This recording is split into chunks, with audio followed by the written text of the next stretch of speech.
ಕರ್ತನಲ್ಲಿ ಪ್ರೀತಿ ಅಂತ ಸಹೋದರ ಸಹೋದರಿಯರೇ, ನಿಮ್ಮೆಲ್ಲರಿಗೂ ತಂದೆಯ ದೇವನಾಮದಲ್ಲೂ ನಮ್ಮ ರಕ್ಷಕನ ಒಡೆಯನಾಗಿರಂತ ಯೇಸು ಕ್ರಿಸ್ತ ನಾಮದಲ್ಲಿ ವಂದನೆಗಳು ಸಲ್ಲಿಸುತ್ತಾ, ಕರ್ತನಲ್ಲಿ ಪ್ರೀತಿ ಅಂತ ಸಹೋದರಗಳೇ, ನಾವು ಅನೇಕ ದಿವಸಗಳಿಂದ ಏನ್ರಿ ಆತ್ಮ ಬಗ್ಗೆ ಬಹು ಮುಖ್ಯವಾಗಿರೋಂಥ ಪಾಯಿಂಟ್ಸ್ಗಳು ಮಾಡಿದ್ವಿ ಸತ್ಯವೇದ ಮುಖಾಂತರ ನಾವು ಓದ್ತಾ ಬಂದ್ರಿ. ಸೊ ಅದರಲ್ಲಿ ನಾವು ಏನಪ್ಪ ಕಲ್ತ್ಕೊಂಡ್ರಿ ಅಂತಂದ್ರೆ ಏನ್ರಿ, ಆತ್ಮ ಏನಾಗ್ತದೆ? ಯಾರು ಹೇಳ್ತೀರಾ? ಆತ್ಮ ಏನಾಗ್ತದೆ? ಸಾಯುತ್ತೆ. ವೆರಿ ಗುಡ್ ಅಲ್ವರ. ಸೊ ಆತ್ಮ ಸಾಯ್ತಾರೆ ಅಂತ ಅಂದ್ಬಿಟ್ಟು ನಾವು ಬಹು ಸ್ಪಷ್ಟವಾಗಿ ಏನ್ರಿ ಆತನ ವಾಕ್ಯಗಳ ಮುಖಾಂತರ ನಾವು ಏನ್ ಮಾಡಿದ್ರಿ ಅದನ್ನ ನೋಡಿದ್ರಿ ಅದರ.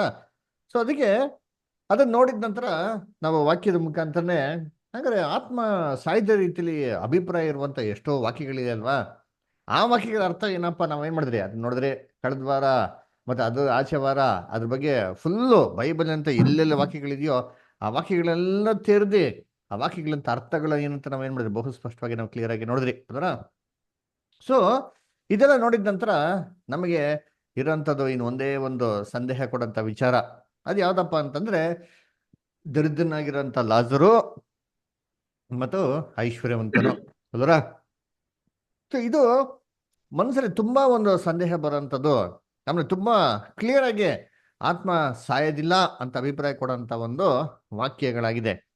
ಅದರಿಂದ ಇವತ್ತು ನಾವೇನ್ ಮಾಡೋಣ ಅಂತಂದ್ರೆ ಇದ್ರ ಬಗ್ಗೆ ಸತ್ಯವೇದ ಏನಪ್ಪ ಹೇಳ್ತಾರೆ ಅಂತಂದ್ಬಿಟ್ಟು ಅದ ಅರ್ಥ ಏನು ಅಂತ ನಾವೇನ್ ಮಾಡೋಣ ನಾವು ನೋಡೋಣ. ಅದರಿಂದ ಕರ್ತನಲ್ಲಿ ಪ್ರೀತಿ ಅನ್ಸುಗಳೇ, ಇದು ನಮ್ಗೆಲ್ಲಪ್ಪ ಬರೆದಿದೆ ಅಂತ ನೋಡಿದ್ರೆ ಲೂಕನ ಬರೆದಂತ ಸುವಾರ್ತೆ 16ನೇ ಅಧ್ಯಾಯ 19ರಿಂದ 31ನೇ ವಾಕ್ಯದಲ್ಲಿ ಇದ್ರ ಬಗ್ಗೆ ನಮಗೆ ಬಹು ಸ್ಪಷ್ಟವಾಗಿ ನಮ್ಗೇನಾಗಿದೆ ಅದು ಕೊಟ್ಟಿದೆ.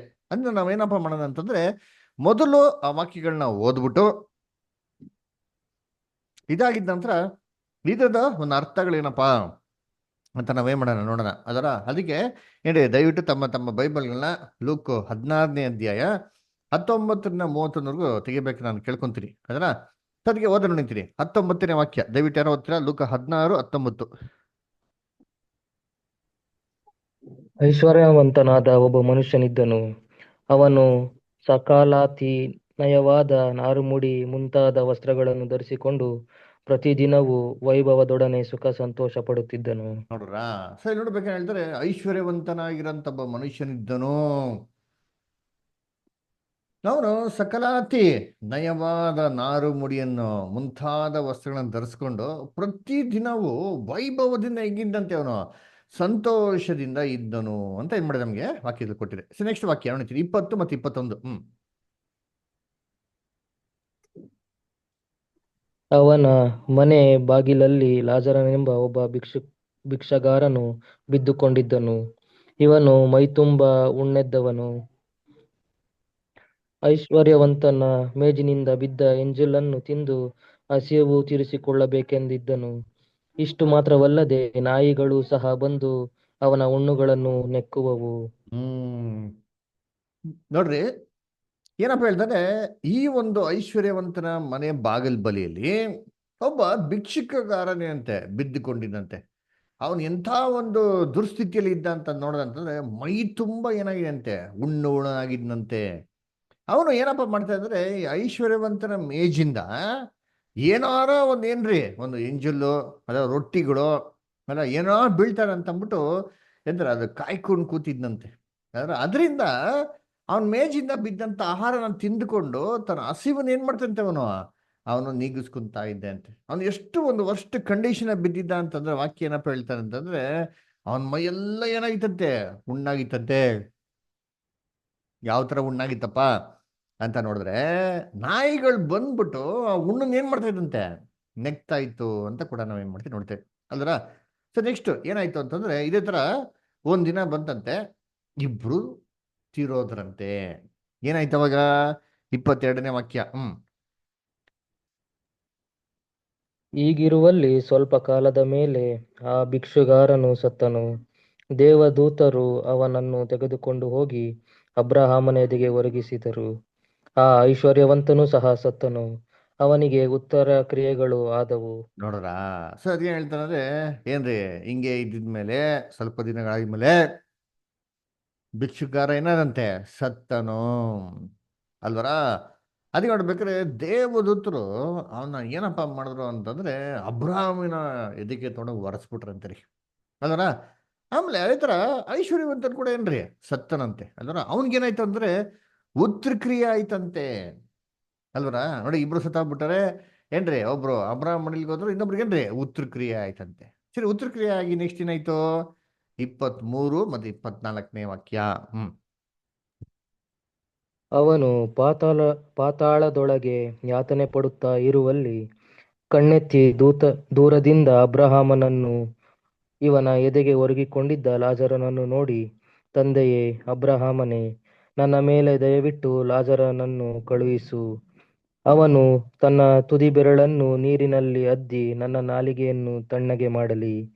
ಈ ಉರಿಯಲ್ಲಿ ಸಂಕಟ ಪಡುತ್ತೇನೆ ಎಂದು ಕೂಗಿ ಹೇಳಿದನು. ನೋಡ್ರ, ಅವನು ನರಕದಲ್ಲಿ ಯಾವ ತರ ಯಾತನೆ ಪಡ್ತಾ ಇದ್ದಾನೆ ಅಂತಂದ್ರೆ, ಏನ್ ಕೇಳ್ಕೊಂತಾನೆ? ತಂದೆ ಅಬ್ರಹಾಮನೇ, ದಯವಿಟ್ಟು ಏನ್ ಮಾಡಿನೋ ಆ ಆ ದರ್ದನಂತ ಲಾಜರಸ್ನ ಕಳಿಸು. ಅವನೇನ್ ಮಾಡ್ಲಪ್ಪ ಅಂತಂದ್ರೆ ಏನ್ರಿ, ನನಗೆ ದಾಹವನ್ನು ತೀರಿಸಲಿ. ಇಲ್ಲಿ ಏನ್ ಮಾಡ್ತೇನೆ, ಇಲ್ಲಿ ಉರಿಯಿಂದ ಏನ್ ಮಾಡ್ತೇನೆ, ನಾನು ಯಾತನೆ ಪಡ್ತಾ ಇದ್ದೀನಿ, ಸಂಕಟ ಪಡ್ತಾ ಇದ್ದೀನಿ ಅಂತ ಏನ್ ಮಾಡ್ತಾನೆ ಅಲ್ಲಿ ಅದಕ್ಕೆ ಕೇಳ್ಕೊಂತಾನೆ. ಅದಕ್ಕೆ ಅಬ್ರಾಹ್ಮ್ ಏನು ಉತ್ತರ ಕೊಡ್ತಾರೆ ನೋಡಿ, ಓದೋಣ 25ನೇ ವಾಕ್ಯ. ಆದರೆ ಅಬ್ರಹಾಮನು, ಕಂದ, ನೀನು ಆಶಿಸಿದ ಸುಖವನ್ನು ನಿನ್ನ ಜೀವಮಾನದಲ್ಲಿ ಹೊಂದಿದ್ದಿ, ಹಾಗೆಯೇ ಲಾಜರನು ಕಷ್ಟವನ್ನು ಹೊಂದಿದನು ಎಂಬುದನ್ನು ನೆನಪಿಗೆ ತಂದುಕೋ.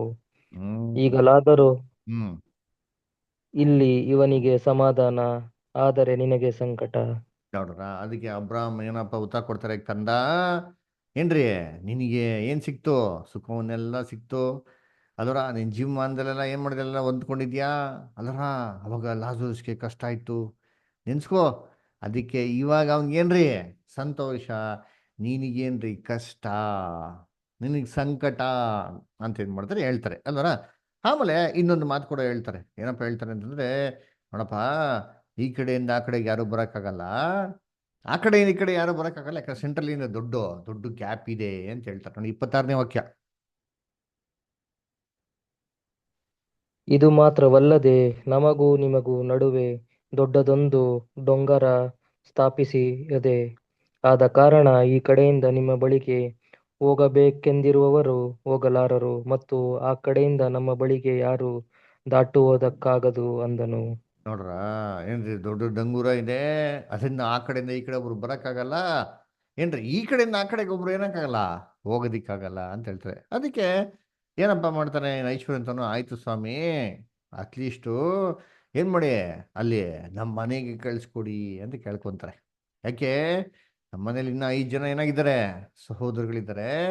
ಅವರು ಇಲ್ಲಿ ಬರ್ದ ರೀತಿಯಲ್ಲಿ ನೀವೇನ್ ಮಾಡಿ ಅಲ್ಲಿ ಹ ಅಲ್ಲಿ ಲಾಜರಸ್ನ ಅಲ್ಲಿ ಕಳಿಸ್ಕೊಡಿ ಅಂತ ಕೇಳ್ಕೊಂತಾರೆ ನೋಡಿ, 27 ಮತ್ತು 28.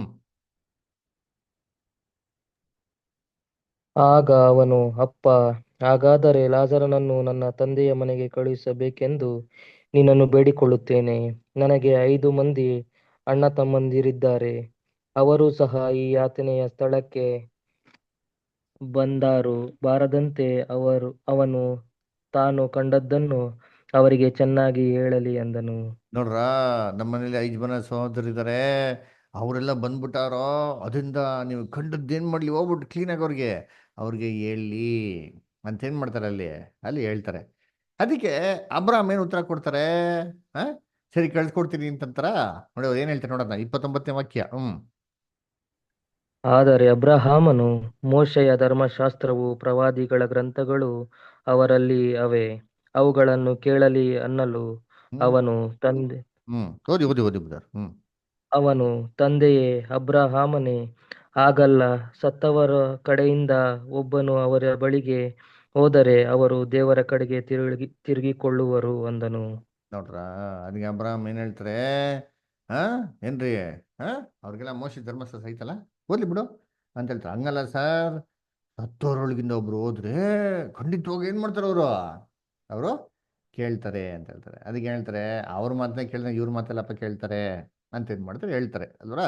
ಏನಿವೆ, ಇಲ್ಲಿ ನೋಡ್ಬೇಕ್ರೆ ಇದು ಲಾಜರಸ್ಸನು ಏನ್ರಿ, ಆಮೇಲೆ ಐಶ್ವರ್ಯವಂತನ ಒಂದು ಏನ್ರಿ ಒಂದು ಘಟನೆ ಏನ್ ಮಾಡ್ತಾರೆ ಇಲ್ಲಿ ಯೇಸು ಕ್ರಿಸ್ತ ನಮ್ಗೆ ಏನ್ ಮಾಡ್ತಾರೆ ಅಲ್ಲಿ ಹೇಳ್ತಾರೆ. ಸರಿ, ಇದು ಏನಪ್ಪ ಇದು ಅರ್ಥ ಅಲ್ವರ ನೋಡ್ಬೇಕ್ರೆ, ಇದು ಫಸ್ಟು ಏನಪ್ಪ ಅಂದ್ರೆ, ಸಾಮಾನ್ಯವಾಗಿ ಕ್ರೈಸ್ತರು ಇದ್ರ ಬಗ್ಗೆ ಏನಪ್ಪ ನಂಬಿಕೆ ಇಟ್ಟಿದ್ದಾರೆ, ಏನಪ್ಪ ಅಭಿಪ್ರಾಯ ಇಟ್ಟಿದ್ದಾರೆ ಅಲ್ವರ. ಅದೇನಂತಾರೆ ಐಶ್ವರ್ಯವಂತನಿದ್ದ, ಆಮೇಲೆ ದರಿದ್ರನಾಗಿರಂತ ಯಾರಿದ್ದಂತೆ, ಲಾಜರಸ್ಸು. ನೋಡ್ರ, ಇಬ್ರು ಜನ ಅವ್ರು ಅಂತೀನಿ, ಐಶ್ವರ್ಯವಂತನಿದ್ದಾನೆ ಅದರ, ದರಿದ್ರನ ಲಾಜರಸ್ ಇದ್ದಾನೆ ಇದ್ದಾನೆ ಅದರ. ಐಶ್ವರ್ಯವಂತನು ಏನ್ರಿ ಎಲ್ಲಿಗೆ ಹೋಗ್ಬೇಕಾಯ್ತು ಆ ಅಲ್ಲರ, ಎಲ್ಲಿಗೆ ಹೋಗ್ಬೇಕಾಯ್ತು ಆಕ್ಚುಲಿ ಪರಲೋಕಕ್ಕೆ ಹೋಗ್ಬೇಕಾಗಿತ್ತು ಐಶ್ವರ್ಯವಂತನು. ಆದ್ರೆ ಅವನು ಪರಲೋಕಕ್ಕೆ ಏನ್ ಮಾಡ್ಲಿಲ್ಲ, ಹೋಗ್ಲಿಲ್ಲ. ಎಲ್ಗೋಗ್ಬಿಟ್ಟ, ಐಶ್ವರ್ಯವಂತನಾಗಿದ್ದಿ ನರಕಕ್ಕೆ ಹೋಗ್ಬಿಟ್ಟ. ಯಾಕಪ್ಪ ಹೋಗ್ಬಿಟ್ಟ ಅಂತಂದ್ರೆ ದೇವ್ರಿಗೆ ಅವನು ಏನೂ ಮಾಡ್ಲಿಲ್ಲ, ದೇವ್ರಿಗೆ ಅವನು ಏನೂ ಕೊಡ್ಲಿಲ್ಲ ಅಲ್ಲರ. ಅದಕ್ಕೆ ಏನ್ ಮಾಡ್ಬೇಕು, ದೇವ್ರಿಗೆ ಚೆನ್ನಾಗಿ ಕಾಣಿಕೆ ಕೊಡ್ಬೇಕು. ಅವರ ನಾವು ಎಷ್ಟು ದೇವ್ರಿಗೆ ಕೊಡ್ತಿರೋ ಅಷ್ಟು ಆಶೀರ್ವಾದ. ಇರೋದನ್ನೆಲ್ಲವನ್ನೂ ಕಳ್ಕೊಂಬೋಗ್ಬೇಕು. ದರಿದ್ರನಾಗಿರೋ ನೋಡಿ ದರಿದ್ರನಾಗ್ಬಿಟ್ಟ ಅಲ್ವರ. ಅದಕ್ಕೆ ಏನ್ ಮಾಡ್ತಾರೆ, ಉದಾಹರಣೆ ಕೊಡ್ತಾರೆ, ವಿದ್ವೆ ಸ್ತ್ರೀ ಅದರ. ಏನು ವಿದ್ವೆ ಸ್ತ್ರೀ ಏನ್ ಮಾಡ್ದಂತೆ, ತನ್ನ ಇರೋಂಥದ್ದು ಎಲ್ಲವನ್ನೂ, ಇದ್ದೇ 2 ನಾಣ್ಯ, 2 ನಾಣ್ಯ ಕೂಡ ಏನ್ ಮಾಡ್ಬಿಟ್ರೆ ಅವ್ರು ಸಂಪೂರ್ಣವಾಗಿ ಏನ್ರಿ ದೇವ್ರಿಗೂ ಸಾಕ್ಬಿಡ್ತಾನಂತ ಹೇಳಿದ್ರು. ಹಂಗ್ರೆ ನಾವು ಪರಲೋಕಕ್ಕೆ ಹೋಗ್ಬೇಕು, ನರಕಕ್ಕೆ ಹೋಗ್ಬಾರ್ದು ಅಂತಂದ್ರೆ ನಮ್ಮ ಹತ್ರ ಇರೋದನ್ನೆಲ್ಲ ಏನ್ ಮಾಡ್ಬೇಕು, ನಾವು ಸಂಪೂರ್ಣವಾಗಿ ದೇವರಿಗೆ ಕೊಟ್ಬಿಡ್ಬೇಕು ಅಂತ ಅಲ್ವರ. ಇದು ಸಾಮಾನ್ಯವಾಗಿ ಕ್ರೈಸ್ತ ಒಂದು ಸಮುದಾಯದಲ್ಲಿ ಕ್ರೈಸ್ತವರು ಇರೋಂಥ ಒಂದು ನಂಬಿಕೆ ಅಲ್ವರ. ಎಲ್ಲ ಕರ್ತನಲ್ಲಿ ಪ್ರೀತಿ ಅಂತ ಸೋರಸುಗಳೇ ಏನ್ರಿ. ಇವಾಗ ಇದರಲ್ಲಿ ಅನೇಕ ವಿಚಾರಗಳನ್ನ ನಾವೇನ್ ಮಾಡ್ಬೇಕು. ಎರಡನೇದು ಏನಪ್ಪ, ಈ ಒಂದು ಐಶ್ವರ್ಯವಂತ ಲಾಜರಸ್ ಒಂದು ಸಂದರ್ಭದಲ್ಲಿ ನಾವು ಅನೇಕ ವಿಚಾರಗಳನ್ನ ಏನ್ ಮಾಡ್ಬೇಕಪ್ಪ, ಇಲ್ಲಿ ನಾವು ಓದಿ ಇದು ಏನು ಅಂತ ನಾವೇನ್ ಮಾಡಬೇಕು, ಥಿಂಕ್ ಮಾಡಬೇಕು ಅಲ್ವರ. ಇದೇನಪ್ಪ, ಇದು ನಿಜವಾಗ್ಲೂ ನಡೆದಿರೋ ಘಟನೆನಾ ಅಥವಾ ಏನು ಅಂತ ನಾವೇನ್ ಮಾಡಬೇಕು, ಅಲ್ಲಿ ಥಿಂಕ್ ಮಾಡಿ ನೋಡ್ಬೇಕ್ರಿ ಅಲ್ವರ. ಯಾಕಪ್ಪ ಅಂತಂದ್ರೆ ಕರ್ತನಲ್ಲಿ ಪ್ರೀತಿ ಅಂತ ಸೊರಗಳೆ ಅದು ಮೊದಲು ಏನ್ರಿ 19ನೇ ವಾಕ್ಯದಲ್ಲಿ ಹೇಳ್ಬೇಕಾರೆ ಅಲ್ಲಿ ಐಶ್ವರ್ಯವಂತನಾಗಿರೋಂಥ ಒಬ್ಬ ಮನುಷ್ಯನಿದ್ದನು ಅಂತ ನಮ್ಗೆ ಏನ್ ಮಾಡಿದೆ, ಅಲ್ಲಿ ಕೊಟ್ಟಿದೆ ಅಲ್ವರ. ನೋಡಿ ವಾಕ್ಯ ನೆನೆಸಿದ್ವಿ, ಓದನ ಲೂಕ 16ನೇ ಅಧ್ಯಾಯ 19ನೇ ವಾಕ್ಯ ಐಶ್ವರ್ಯವಂತನ ಬಗ್ಗೆ ಹೇಳ್ತಾನೆ. ಐಶ್ವರ್ಯವಂತನ ಬಗ್ಗೆ ಓದ ನೋಡಿದ್ದೀನಿ, ಲೂಕ 16:19.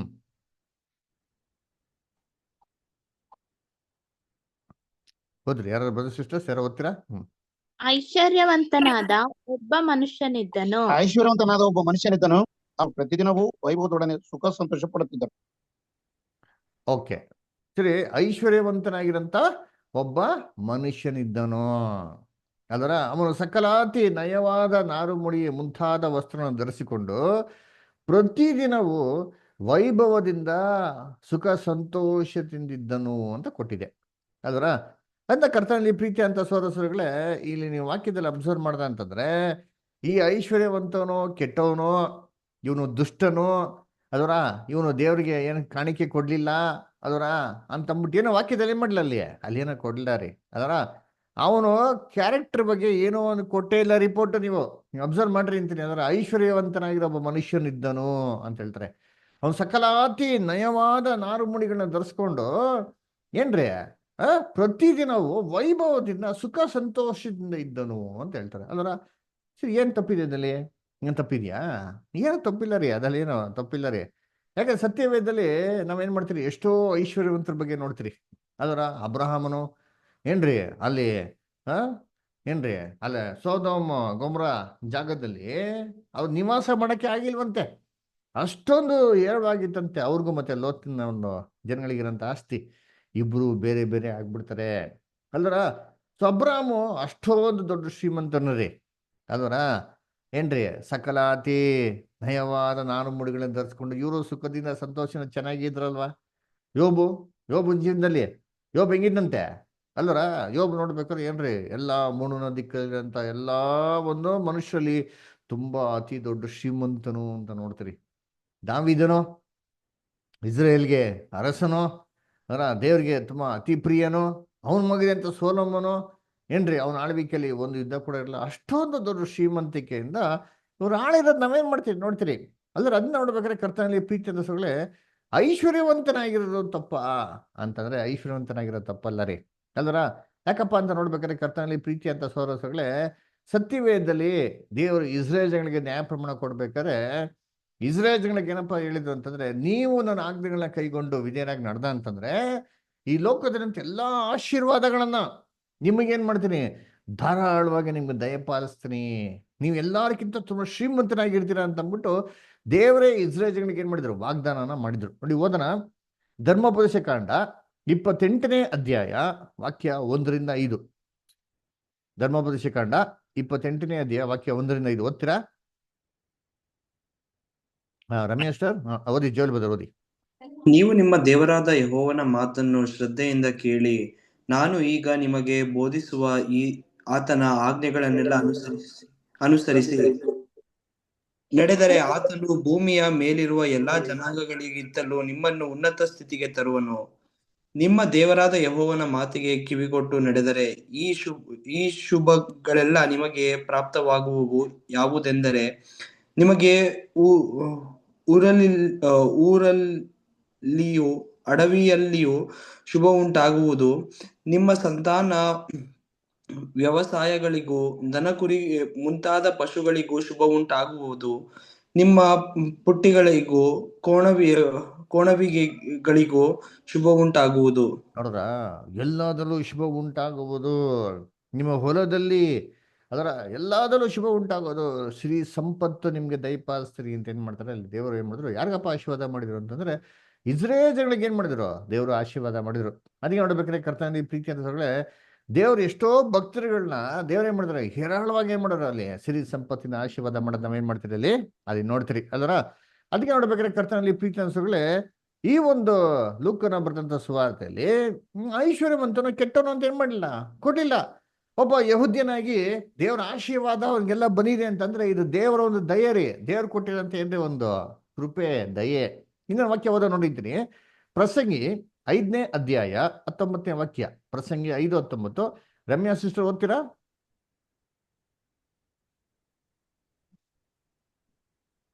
ಪ್ರಸಂಗಿ 5:19. ರಮ್ಯಾ ಸಿಸ್ಟರ್ ಓದ್ತೀನಿ ಫಸ್ಟ್.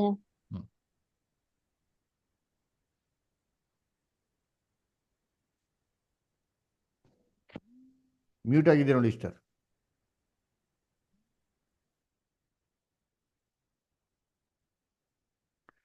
ಓಕೆ, ಬೇರೆ ಯಾರು ಓದ್ತೀರಾ? ಪ್ರಸಂಗಿ 5:19.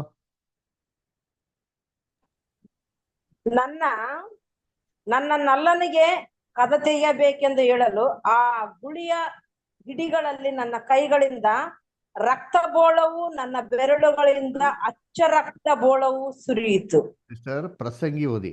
ಪರಮಗಿತ್ತು ಪ್ರಸಂಗಿ 5:19. ಆತನು ಯಾವನಿಗೆ ಆಸ್ತಿಪಾಸ್ತಿಗಳನ್ನು ದಯಪಾಲಿಸುವುದಲ್ಲದೆ ಅದನ್ನು ಅನುಭವಿಸಿ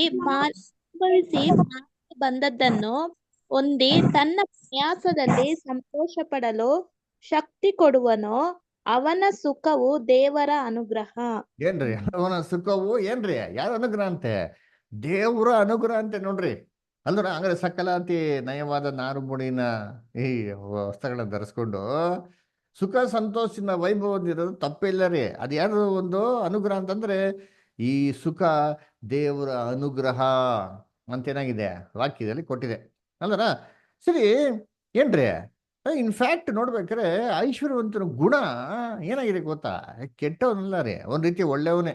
ಹೇಗಪ್ಪ ಅಂತ ನೋಡ್ದ ಅಂತಂದ್ರೆ ನೋಡ್ರಿ, ಆ ವಾಕ್ಯನ ಓದನ ಎಲ್ಲಪ್ಪ ಅಂದ್ರೆ ಲೂಕನ ಬರೆದಂತ ಸುವಾರ್ತೆ 16ನೇ ಅಧ್ಯಾಯ 29-21 ಓದ್ರಿ. ಲೂಕನ ಬರೆದಂತ ಸುವಾರ್ತೆ 16ನೇ ಅಧ್ಯಾಯ 29-21 ಓದಿ. ಓದಿ ಸುಶೀಲಷ್ಟ ಓದಿ. ಇವನು ಮೈ ತುಂಬ ಉಣ್ಣಿದ್ದವನು, ಐಶ್ವರ್ಯವಂತನ ಮೇಜಿನಿಂದ ಬಿದ್ದ ಎಂಜಲನ್ನು ತಿಂದು ಹಸಿವೆ ತೀರಿಸಿಕೊಳ್ಳಬೇಕೆಂದಿದ್ದನು. ಇಷ್ಟು ಮಾತ್ರವಲ್ಲದೆ ನಾಯಿಗಳು ಸಹ ಬಂದು ಅವನ ಹುಣ್ಣುಗಳನ್ನು ನೆಕ್ಕುವವು. ನೋಡ್ರ ಏನಪ್ಪಾ ಅಂತಂದ್ರೆ ಇವನು ಯಾರ ಬಾಗಲ್ ಬಳಿ ಬಿದ್ದಿದ್ದ ಅಂತ ನೋಡ್ತೀರಿ ಅಂತಂದ್ರೆ ಏನ್ರಿ, ಐಶ್ವರ್ಯವಂತನ ಬಾಗಿಲ್ ಬಳಿ ಏನ್ ಮಾಡಂತೆ ಈ ಭಿಕ್ಷುಕ ಬಿದ್ದಿದ್ದಂತೆ.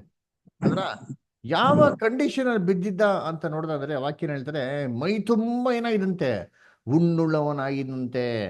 ಐಶ್ವರ್ಯವಂತನ ಮೇಜಿಂದ ಏನಾರ ಬೀಳ್ತದ ಎಂಜಿಲ್ ಅಂತಂದ್ಬಿಟ್ಟು ತಿನ್ನೋದಕ್ಕೆ ಏನ್ ಮಾಡ್ತಾನೆ ಕಾಯ್ತಾ ಇದ್ದ. ಅದೇ ತರ ತಿಂದು ತನ್ನ ಹಸಿವಿನ ಏನ್ ಮಾಡ್ತಾನೆ ಅವನು ನೀಗಿಸ್ಕೊಂತಾ ಇದ್ದ ಅಂತ ಹೇಳ್ತಾರೆ. ಯೋಚನೆ ಮಾಡಿರ್ತೀನಿ ಏನ್ರಿ, ನೀವು ದೊಡ್ಡ ಶ್ರೀಮಂತರು ಅದರ ನಿಮ್ ಈ ತರ ಒಂದು ಗ್ರ್ಯಾಂಡ್ ಆಗಿ ಏನಾಗಿದೆ, ಸೂಪರ್ ಆಗಿದೆ ಒಂದು ಬಂಗ್ಲೋ ಇದೆ ಅಲ್ವರ. ಈ ಬಂಗ್ಲೋ ಮುಂದೆ ಇಂಥ ಒಂದು ಭಿಕ್ಷುಕ ಏನ್ರಿ, ಎಂತ ಭಿಕ್ಷುಕ ಮೈಯೆಲ್ಲ ಹುಣ್ಣು. ಯಾವ ತರ ಹುಣ್ಣು ಅಂತಂದ್ರೆ ನಾಯಿಗಳು ಬಂದು ನೆಕ್ತಾ ಇರೋಂಥ ಒಂದು ಹುಣ್ಣಿರಂತ ಯಾರೋ ಭಿಕ್ಷುಕ ಬಂದ್ಬಿಟ್ಟು ನಿಮ್ಮ ಮನೆ ಬಾಗಿಲ ಹತ್ರ ಇದ್ರೆ ಏನ್ರಿ ನೀವು ಸುಮ್ಮನೆ ಇರ್ತೀರಾ? ಒಂದಿನ 2 ದಿನ ಇದ್ರೆ ಏನ್ ನಾವೇನ್ ಮಾಡ್ತೀರಿ? ಸುಮ್ಮನೆ ಇರ್ತೀರಿ. ಆಯ್ತಪ್ಪ ಕೊಟ್ಬಿಟ್ಟು ಕಳ್ಸ್ಬಿಡೋಣಪ್ಪ. ಕಂಟಿನ್ಯೂಸ್ ಆಗಿ ಪರ್ಮನೆಂಟ್ ಆಗಿ ನಮ್ಮನೆ ಬಾಗಿಲ ಹತ್ರನೇ ಟೆಂಕಿ ಹಾಕ್ಬಿಟ್ಟ ಅಂತಂದ್ರೆ, ದಿನ ನಾವು ತಿನ್ನೋದನ್ನೆಲ್ಲ ಕೇಳ್ಕೊಂಡು ಕೂತಿದ್ದಂತಂದ್ರೆ ಅಂತ ಭಿಕ್ಷುಕ ನಾವು ಬಿಡ್ತೀರಾ?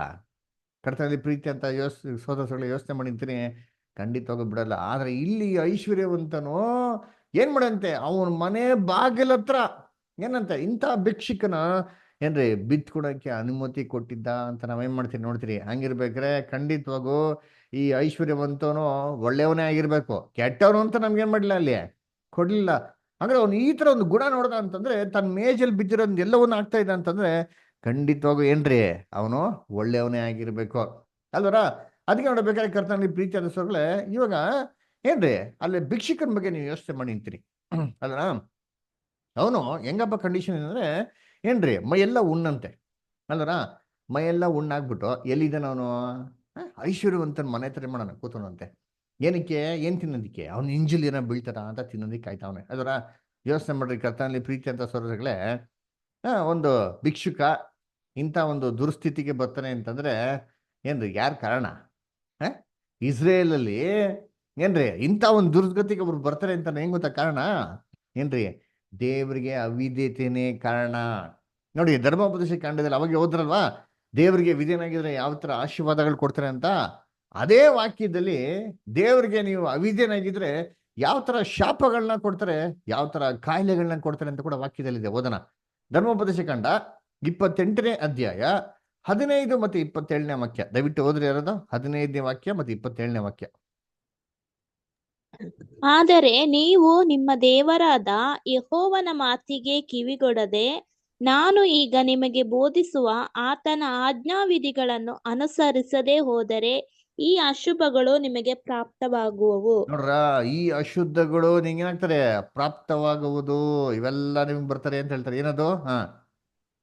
ಐಗುಪ್ತರ ಹುಣ್ಣು, ಬಾವು, ತುರಿಕಜ್ಜಿ ಮುಂತಾದ ವಾಸಿಯಾಗದ ರೋಗಗಳಿಂದ ಯೆಹೋವನು ನಿಮ್ಮನ್ನು ಬಾಧಿಸುವನು. ನೋಡ್ರ ಏನ್ರಿ ವಾಸಿ ಆಗದ ಹುಣ್ಣು, ಬಾವು, ಹುಣ್ಣುಗಳು ಇವೆಲ್ಲ ಅಂತಾರೆ ವಾಸಿ ಆಗದಂತ ದೇವ್ರು ಏನ್ ಮಾಡ್ತಂತೆ? ಯಾರು ಕೊಡೋದು? ದೇವ್ರು ಕೊಡ್ತಾರಂತೆ. ನೋಡ್ರ ಯಾಕೆ? ಅವಿದ್ಯನಾಗಿರೋದ್ರಿಂದ. ಹಂಗಂದ್ರೆ ಕರ್ತನಲ್ಲಿ ಪ್ರೀತಿ ಅಂತ ಸ್ವರ್ಗಳೇ, ಈ ತರ ಒಬ್ಬ ಭಿಕ್ಷುಕ ಐಶ್ವರ್ಯಂತ ಮನೆ ಹತ್ರ ಇದ್ದಾನೆ ಅಂತಂದ್ರೆ ಅವ್ನು ಖಂಡಿತವಾಗೂ ದೇವ್ರಿಗೆ ವಿಧೇಯನಾಗಿದ್ದಾನ? ಯೋಚನೆ ಮಾಡ್ರಿ. ಖಂಡಿತವಾಗಿ ಏನ್ರಿ ದೇವ್ರಿಗೆ ವಿಧೇಯನಾಗಿಲ್ಲ ರೀ. ದೇವ್ರಿಗೆ ಏನ್ ಮಾಡೋಣ? ಅವಿಧೇಯನಾಗಿದ್ದಾನೆ. ಅದರ ಯೋಚನೆ ಮಾಡಿದ್ರೆ ಅವಿಧೇಯನಾಗಿರ್ಬೇಕಾದ್ರೆ ಮನೆ ಬಾಗಿಲತ್ತ ಬಿದ್ದಿದೆ ಅಂತಂದ್ರೆ ಅಟ್ಲೀಸ್ಟ್ ಡಾಕ್ಟರ್ ತಗೊಬಿಟ್ಟು ಟ್ರೀಟ್ಮೆಂಟ್ ತಗೋಬೋಯ್ತಲ್ಲ. ಡಾಕ್ಟರ್ ಇಲ್ವ ಯೇಸು ಕ್ರಿಸ್ತನ ಕಾಲದಲ್ಲಿ ಇದ್ರು? ಯೇಸು ಕ್ರಿಸ್ತ ಹೇಳ್ತಾರಲ್ಲ, ರೋಗಿಗಳಿಗೆ ಏನ್ ಬೇಕೋ? ವೈದ್ಯರು ಬೇಕು ಅಂತ. ಅಂದ್ರೆ ವೈದ್ಯರುಗಳಿದ್ರು ಅಲ್ರ. ಸರಿ, ಯಾರಿಲ್ಲ ಅಂದ್ರು ನಮ್ಮ ಕರ್ತನ ಅಂತ ರಕ್ಷಕ ಅಂತ ಯೇಸು ಕ್ರಿಸ್ತನ ಇದ್ರಲ್ಲ, ಅವ್ರು ತಗೊಬಿಟ್ಟು ಕೇಳಿದ್ರೆ ಖಂಡಿತವಾಗಿ ಮಾಡೋರು, ಇವ್ರು ವಾಸಿ ಮಾಡಿರೋರು ಅಲ್ವರ. ಆಮೇಲೆ ಎಂಥ ಸೋಂಬೇರಿ ನೋಡ್ರಿ ಅಂತೀನಿ. ನಾಯಿಗಳು ಬಂದು ಏನ್ ಮಾಡ್ತೈತೆ? ನೆಕ್ತೈತೆ. ನೆಕ್ಕೋದ್ರು ಪರವಾಗಿಲ್ಲ, ಅಲ್ಲೇ ಇರ್ತೀನಿ ಅಂತ ಅಂದ್ಬಿಟ್ಟು ಅಲ್ವರ. ಅಟ್ಲೀಸ್ಟ್ ನಾಯಿಗಳನ್ನ ನೆಕ್ಕಿಸ್ಕೊಂಡಿರಾ ಸ್ವಲ್ಪ ನೀಟಾಗಿರೋದಕ್ಕೆ ಏನ್ ಮಾಡ್ಬೇಕಾಯ್ತು? ಪ್ರಯತ್ನ ಮಾಡ್ಬೇಕಾಗಿತ್ತು. ಆದ್ರೆ ಈ ನೋಡ್ಬೇಕಾರೆ ಇಲ್ಲಿ ಈ ಭಿಕ್ಷುಕನು ಏನ್ರಿ ಇಲ್ಲಿ ಸೋಂಬೇರಿ ತರ ಕಾಣಿಸ್ತಾರೆ. ಆಮೇಲೆ ಈ ಭಿಕ್ಷುಕ ಒಳ್ಳೆಯವನು ಅಂತ ಏನ್ ಮಾಡಕ್ ಹೋಗಿಲ್ಲ, ಇಲ್ಲಿ ಕೊಟ್ಟಕ್ ಹೋಗಿಲ್ಲ ರೀ. ಕೆಟ್ಟವನು ಅಂತ ಕೂಡ ಏನ್ ಮಾಡಕ್ ಹೋಗಿಲ್ಲ, ಕೊಡಕ್ ಹೋಗಿಲ್ಲ ಅಲ್ರ. ಹಂಗಂದ್ರೆ ಇಷ್ಟು ಮಾತ್ರಕ್ಕೆ ಇವ್ರು ಸತ್ತೋಗಿದ ತಕ್ಷಣ ಏನ್ರಿ ಒಬ್ರು ಪರಲೋಕಕ್ಕೆ ಹೋಗ್ಬಿಟ್ರು, ಇನ್ನೊಂದು ನರಕಕ್ಕೆ ಹೋಗ್ಬಿಟ್ರು ಅಂತ ಹಿಂಗೆ ತಗೊಂಡ್ಬಿಟ್ಟ ಅಂತಂದ್ರೆ ಈ ಲೋಕದಲ್ಲಿರೋಂಥ ಎಲ್ಲಾ ಶ್ರೀಮಂತರಿಗೆ ಎಲ್ಗೋಗ್ಬಿಡ್ಬೇಕು. ಹಂಗಾರೆ ನರಕಕ್ಕೆ ಹೋಗ್ಬಿಡ್ಬೇಕು. ಹಾಗಾದ್ರೆ ದರಿದ್ರನಾಗಿದ್ರೆ ಮಾತ್ರನೇ ಎಲ್ಲಿ ಹೋಗೋದು? ಪರಲೋಕ. ಅದು ಎಂಥ ದರಿದ್ರ ರೀ, ಇಂಥ ದರಿದ್ರ ರೀ. ಮೈಯೆಲ್ಲ ಉಣ್ಣಾಗಿರ್ಬೇಕು, ನಾಯಿಗಳು ಬಂದು ಏನ್ ಮಾಡ್ತಾರೆ? ನಿಗ್ತಾನೆ ಇರ್ಬೇಕು ಅಲ್ವರ. ಅನ್ನ ಕರ್ತನಲ್ಲಿ ಪ್ರೀತಿ ಅಂತ ಸರೋಸಗಳೇ, ಇದು ಯೋಚನೆ ಮಾಡ್ಬೇಕಂತ ವಿಚಾರ ಅಲ್ವರ. ನೋಡಿ ಅದಕ್ಕೆ ಓದೋಣ ಅಂತೀನಿ. ಲೂಕ 16:22 ಓದಿ. ಲೂಕ್ 16:22.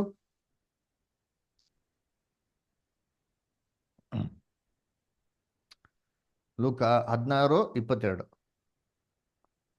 ಹೀಗಿರುವಲ್ಲಿ ಸ್ವಲ್ಪ ಕಾಲದ ಮೇಲೆ ಆ ಭಿಕ್ಷಗಾರನು ಸತ್ತನು. ದೇವದೂತರು ಅವನನ್ನು ತೆಗೆದುಕೊಂಡು ಹೋಗಿ ಅಬ್ರಹಾಮನ ಎದೆಗೆ ಒರಗಿಸಿದರು. ಆ ಐಶ್ವರ್ಯವಂತನು ಸಹ ಸತ್ತನು. ಅವನಿಗೆ ಉತ್ತರ ಕ್ರಿಯೆಗಳಾದವು. ನೋಡ್ರ, ಇಲ್ಲಿ ಬಂದ್ಬಿಟ್ಟು ಏನ್ರಿ ಅವನ ತೊಗೊಂಡೋಗ್ಬಿಟ್ಟು ಏನ್ರಿ ಪರ್ಲೋಕಕ್ಕೋ ನರಕಕ್ಕೋ ಕೊಡೋದಂತ ವಾಕ್ಯದಲ್ಲಿ ಕೊಟ್ಟಿದ್ದಂಗೆ ಇವನು ಲಾಜರಸ್ನ ದೇವರು ಪರ್ಲೋಕಕ್ಕೆ ಕೊಂಡೋಗ್ಬಿಟ್ರು ಕೊಟ್ಟಿದ್ಯಾ? ಇಲ್ಲ ರೀ, ಅಲ್ಲೆಲ್ಲ ಕೊಡ್ಲಿಲ್ಲ ರೀ ಅಲ್ವರ. ಆಯ್ತರ ಇವನು ಏನ್ರಿ ನರಕಕ್ಕೆ ಕೊಂಡೋಗ್ಬಿಟ್ರು ಅಂತೆಲ್ಲ ಕೊಡ್ಲಿಲ್ಲ ರೀ. ಏನ್ ಕೊಟ್ಟಿದೆ? ಇಬ್ರು ಸತ್ತರು. ಅಲ್ವರ ಏನ್ರಿ ಹಾ ಏನಾಯ್ತಂತ ಇಬ್ರಿಗೂ ಉತ್ತು ಕ್ರಿಯೆ ಅದು ಒಬ್ರನ್ನ ಅಬ್ರಾಮ್ ಮಡ್ಲಿಕ್ಕೆ ಹೊರನಾದ್ರು ಅಂತ ಏನ್ ಮಾಡಿದೆ ಅಲ್ಲಿ ವಾಕ್ಯ ಕೊಟ್ಟಿದೆ ಅಲ್ವ ಹಂಗಾರೆ ಏನಪ್ಪ ಅರ್ಥ ಏನ್ರಿ ಮನುಷ್ಯ ಸತ್ತಿದ ತಕ್ಷಣ ಏನ್ರಿ ನ್ಯಾಯ ತೀರ್ಪು ಆಗ್ಬಿಡ್ತದ ಹಾ ಮನುಷ್ಯ ಸತ್ತಿದ ತಕ್ಷಣ ನ್ಯಾಯ ತೀರ್ಪು ಆಗ್ಬೇಕು ಅಂತಂದ್ರೆ ಯೇಸು ಕ್ರಿಸ್ತನ ಎರಡನೇ ಬರಲಿಕ್ಕಿಲ್ಲ ಏನಕ್ಕೆ ನ್ಯಾಯ ತೀರ್ಪು ಅಲ್ವರ ನಮ್ಮ ಬೈಬಲ್ ಇದೆಲ್ವಾ ಯೇಸು ಕ್ರಿಸ್ತನ ಎರಡನೇ ಬರಲಿಕ್ಕೆ ಬರ್ಬೇಕಾದ್ರೆ ಏನ್ ಮಾಡ್ತಾರೆ ಸತ್ತವ್ರಿಗೆಲ್ಲರಿಗೂ ಏನ್ ಮಾಡ್ತಾರೆ ನ್ಯಾಯ ತೀರ್ಪು ಮಾಡ್ತಾರೆ ಅದರ ಏನ್ರಿ ಪಾಪಗಳನ್ನ ಮಾಡಿರೋಂಥ ಪ್ರತಿಯೊಬ್ಬರು ಮನುಷ್ಯಗಳಿಗೆ ಏನ್ ಮಾಡ್ತಾರೆ ಪಾಪ ಕೃತ್ಯಗಳ ತಕ್ಕಂತೆ ಅವ್ರಿಗೆ ಏನ್ ಮಾಡ್ತಾರೆ ಶಿಕ್ಷೆಯನ್ನ ಕೊಡ್ತಾರೆ ಅಲ್ವರ ಕರ್ತನಲ್ಲಿ ಪ್ರೀತಿ ಅಂತ ಸ್ವರಗಳೇ ಏನ್ರಿ ನ್ಯಾಯ ತೀರ್ಪು ಅಲ್ವರ ಹಂಗಾರೆ ಮನುಷ್ಯ ಸತ್ತಿದ ತಕ್ಷಣ ನ್ಯಾಯ ತೀರ್ಪು ಎರಡನೇ ಬರಿಕೆಯಲ್ಲಿ ಏನಕ್ಕಪ್ಪ ನ್ಯಾಯ ತೀರ್ಪು ಅಲ್ವರ ಅದಕ್ಕೆ ವಾಕ್ಯ ಕರೆಕ್ಟಾಗಿ ಓದಿದ್ರೆ ಏನಪ್ಪ ಕೊಟ್ಟಿದ್ದಾರೆ ಅಂತಂದ್ರೆ ಪರಲೋಕಕ್ಕೆ ಕೊಂಡೋದ್ರನ್ನ ಕೊಡ್ಲಿಲ್ಲ ರೀ ಎಲ್ಲಿಗಪ್ಪ ಕೊಂಡೋದಂದ್ರೆ ಅಬ್ರಾಮ್ ಮಡಿಲಿಗೆ ಏನ್ ಮಾಡಂತವನ್ನ ಕರ್ಕೊಂಡೋದ್ರು ಅಂತ ಹೇಳ್ತಾರೆ ಏನ್ ಅಬ್ರಾಮ್ ಮಡ್ಲು ಏನು ಹಂಗಾರೆ ಸತ್ತವರೆಲ್ಲ ಅಬ್ರಾಮ್ ಮಂಡ್ಲಿಗೆ ಹೋಗ್ತಾರ ಅದು ಭಿಕ್ಷುಕರೆಲ್ಲ ಅಬ್ರಾಮ್ ಮಂಡ್ಲಿಗೆ ಹೋಗ್ತಾರ ಏನು ಅಬ್ರಾಮ್ ಮಂಡ್ಲಿ ಬಂದ್ಬಿಟ್ಟೇನು ಗೋಡವನ ಎಲ್ಲ ಲೋಕದಂತ ಎಲ್ಲ ಭಿಕ್ಷುಕರನ್ನ ಅಬ್ರಾಮ್ ಮಂಡ್ಲಿಗೆ ಕೊಡೋಕಾಯ್ತದ ಯೋಚನೆ ಮಾಡಿರ್ತೀರಿ ಅಬ್ರಾಮ್ ತನ್ನ ಮಡ್ಲಲ್ಲಿ ಎಷ್ಟು ಜನ ಕೂಡಿಸ್ಕೊಳಕಾಯ್ತದೆ ಏನ್ರಿ ದರಿದ್ರನಾಗಿರೋಂಥ ಲಾಜರಸ್ನ ಎಲ್ಲಿ ಕೊಡುವಂತೆ ದೇವದೂತರು ಅಬ್ರಾಮಿನ ಮಡಿಲು ಅಂತ ಏನ್ ಮಾಡಿದ್ ನಮ್ಗೆ ಅಲ್ಲಿ ಕೊಟ್ಟಿದೆ ಅಲ್ವರ ಆಮೇಲೆ ಈ ಐಶ್ವರ್ಯವಂತ ನಿಲ್ಲೋದಂತೆ ನೋಡಿ ಓದನ ವಾಕ್ಯ ಲೂಕ 16ನೇ ಅಧ್ಯಾಯ 23 ಇಂದ 24 ಅವನು ಪಾತಾಳದೊಳಗೆ ಯಾತನೆ ಪಡ್ತಾ ಇರುವಲ್ಲಿ ಕಣ್ಣೆತ್ತಿ ದೂರದಿಂದ ಅಬ್ರಾಮನನ್ನು ಇವನ ಎದೆಗೆ ಹೊರಿಕೊಂಡಿದ್ದ ಲಾಜರನನ್ನು ನೋಡಿ, ತಂದೆಯೇ ಅಬ್ರಾಮನೇ, ನನ್ನ ಮೇಲೆ ದಯವಿಟ್ಟು ಲಾಜರನನ್ನು ಕಳಿಸು. ಅವನು ತನ್ನ ತುದಿ ಬೆರಳನ್ನು ನೀರಿನಲ್ಲಿ ಅದ್ದಿ ನನ್ನ ನಾಲಿಗೆಯನ್ನು ತಣ್ಣಗೆ ಮಾಡಲಿ, ಈ ಉರಿಯಲ್ಲಿ ಸಂಕಟ ಪಡುತ್ತೇನೆ ಎಂದು ಕೂಗಿ ಹೇಳಿದನು. Okay, thank you brother. ನಿಮ್ ನೆಟ್ವರ್ಕ್ ಇಲ್ಲ, ದಯವಿಟ್ಟು ನೆಟ್ವರ್ಕ್ ಇರೋ ಜಾಗಕ್ಕೆ ಕೂತ್ಕೊಂಡು ನೀವು ವಾಕ್ಯನ ಓದ್ರಿ. ಕಟ್ ಆಗ್ತದೆ ಬ್ರದರ್. ಸರಿ, ಬೇರೆ ಯಾರು ಓದ್ತೀರಾ brother sisters? Luke 16 chapter 23 and 24. ಅವನು ಪಾತಾಳದೊಳಗೆ ಯಾತನೆ ಪಡುತ್ತಾ ಇರುವಲ್ಲಿ ಕಣ್ಣೆತ್ತಿ ದೂರದಿಂದ ಅಬ್ರಹಾಮನನ್ನು ಇವನ ಎದೆಗೆ ಹೊರಗಿಕೊಂಡಿದ್ದ ಲಾಜರನನ್ನು ನೋಡಿ, ತಂದೆಯೇ ಅಬ್ರಹಾಮನೇ, ನನ್ನ ಮೇಲೆ ದಯವಿಟ್ಟು ಲಾಜರನನ್ನು ಕಳುಹಿಸು. ಅವನು ತನ್ನ ತುದಿ ಬೆರಳನ್ನು ನೀರಿನಲ್ಲಿ ಅದ್ದಿ ನನ್ನ ನಾಲಿಗೆಯನ್ನು ತಣ್ಣಗೆ ಮಾಡಲಿ, ಈ ಉರಿಯಲ್ಲಿ ಸಂಕಟ ಪಡುತ್ತೇನೆ ಎಂದು ಕೂಗಿ ಹೇಳಿದನು. ನೋಡ್ರಾ, ಅದಕ್ಕೆ ಇವನೇನಪ್ಪ ಮಾಡ್ತಾನೆ ಅಂದ್ರೆ ಐಶ್ವರ್ಯವಂತ ಎಲ್ಲೋದಂತೆ ಪಾತಾಳದೊಳಗೆ ಏನ್ ಮಾಡ್ತೀವಿ ಯಾತನೆ ಪಡ್ತಾ ಇದ್ದಂತೆ. ಅದರ ಏನ್ರಿ ಪಾತಾಳದಲ್ಲಿ ಯಾತನೆ ಪಡ್ತಾ ಇರ್ಬೇಕಾದ್ರೆ ಅಲ್ಲಿ ಏನ್ ಮಾಡ್ತಾರೆ, ದೂರದಿಂದ ನೋಡ್ತಾರೆ. ಯಾರು ನೋಡ್ತಾರೆ?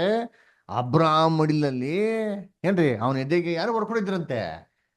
ಲಾಜರಸ್ ಹೊರ್ಕೊಂಡಿದ್ದಂತೆ. ನೋಡ್ಬಿಟ್ಟು ಏನ್ ಹೇಳ್ತಾರೆ, ತಂದೆ ಅಬ್ರಾಮನೇ, ದಯವಿಟ್ಟು ಏನ್ ಮಾಡೋದು, ಲಾಜರಸ್ನ ಕಳಿಸು.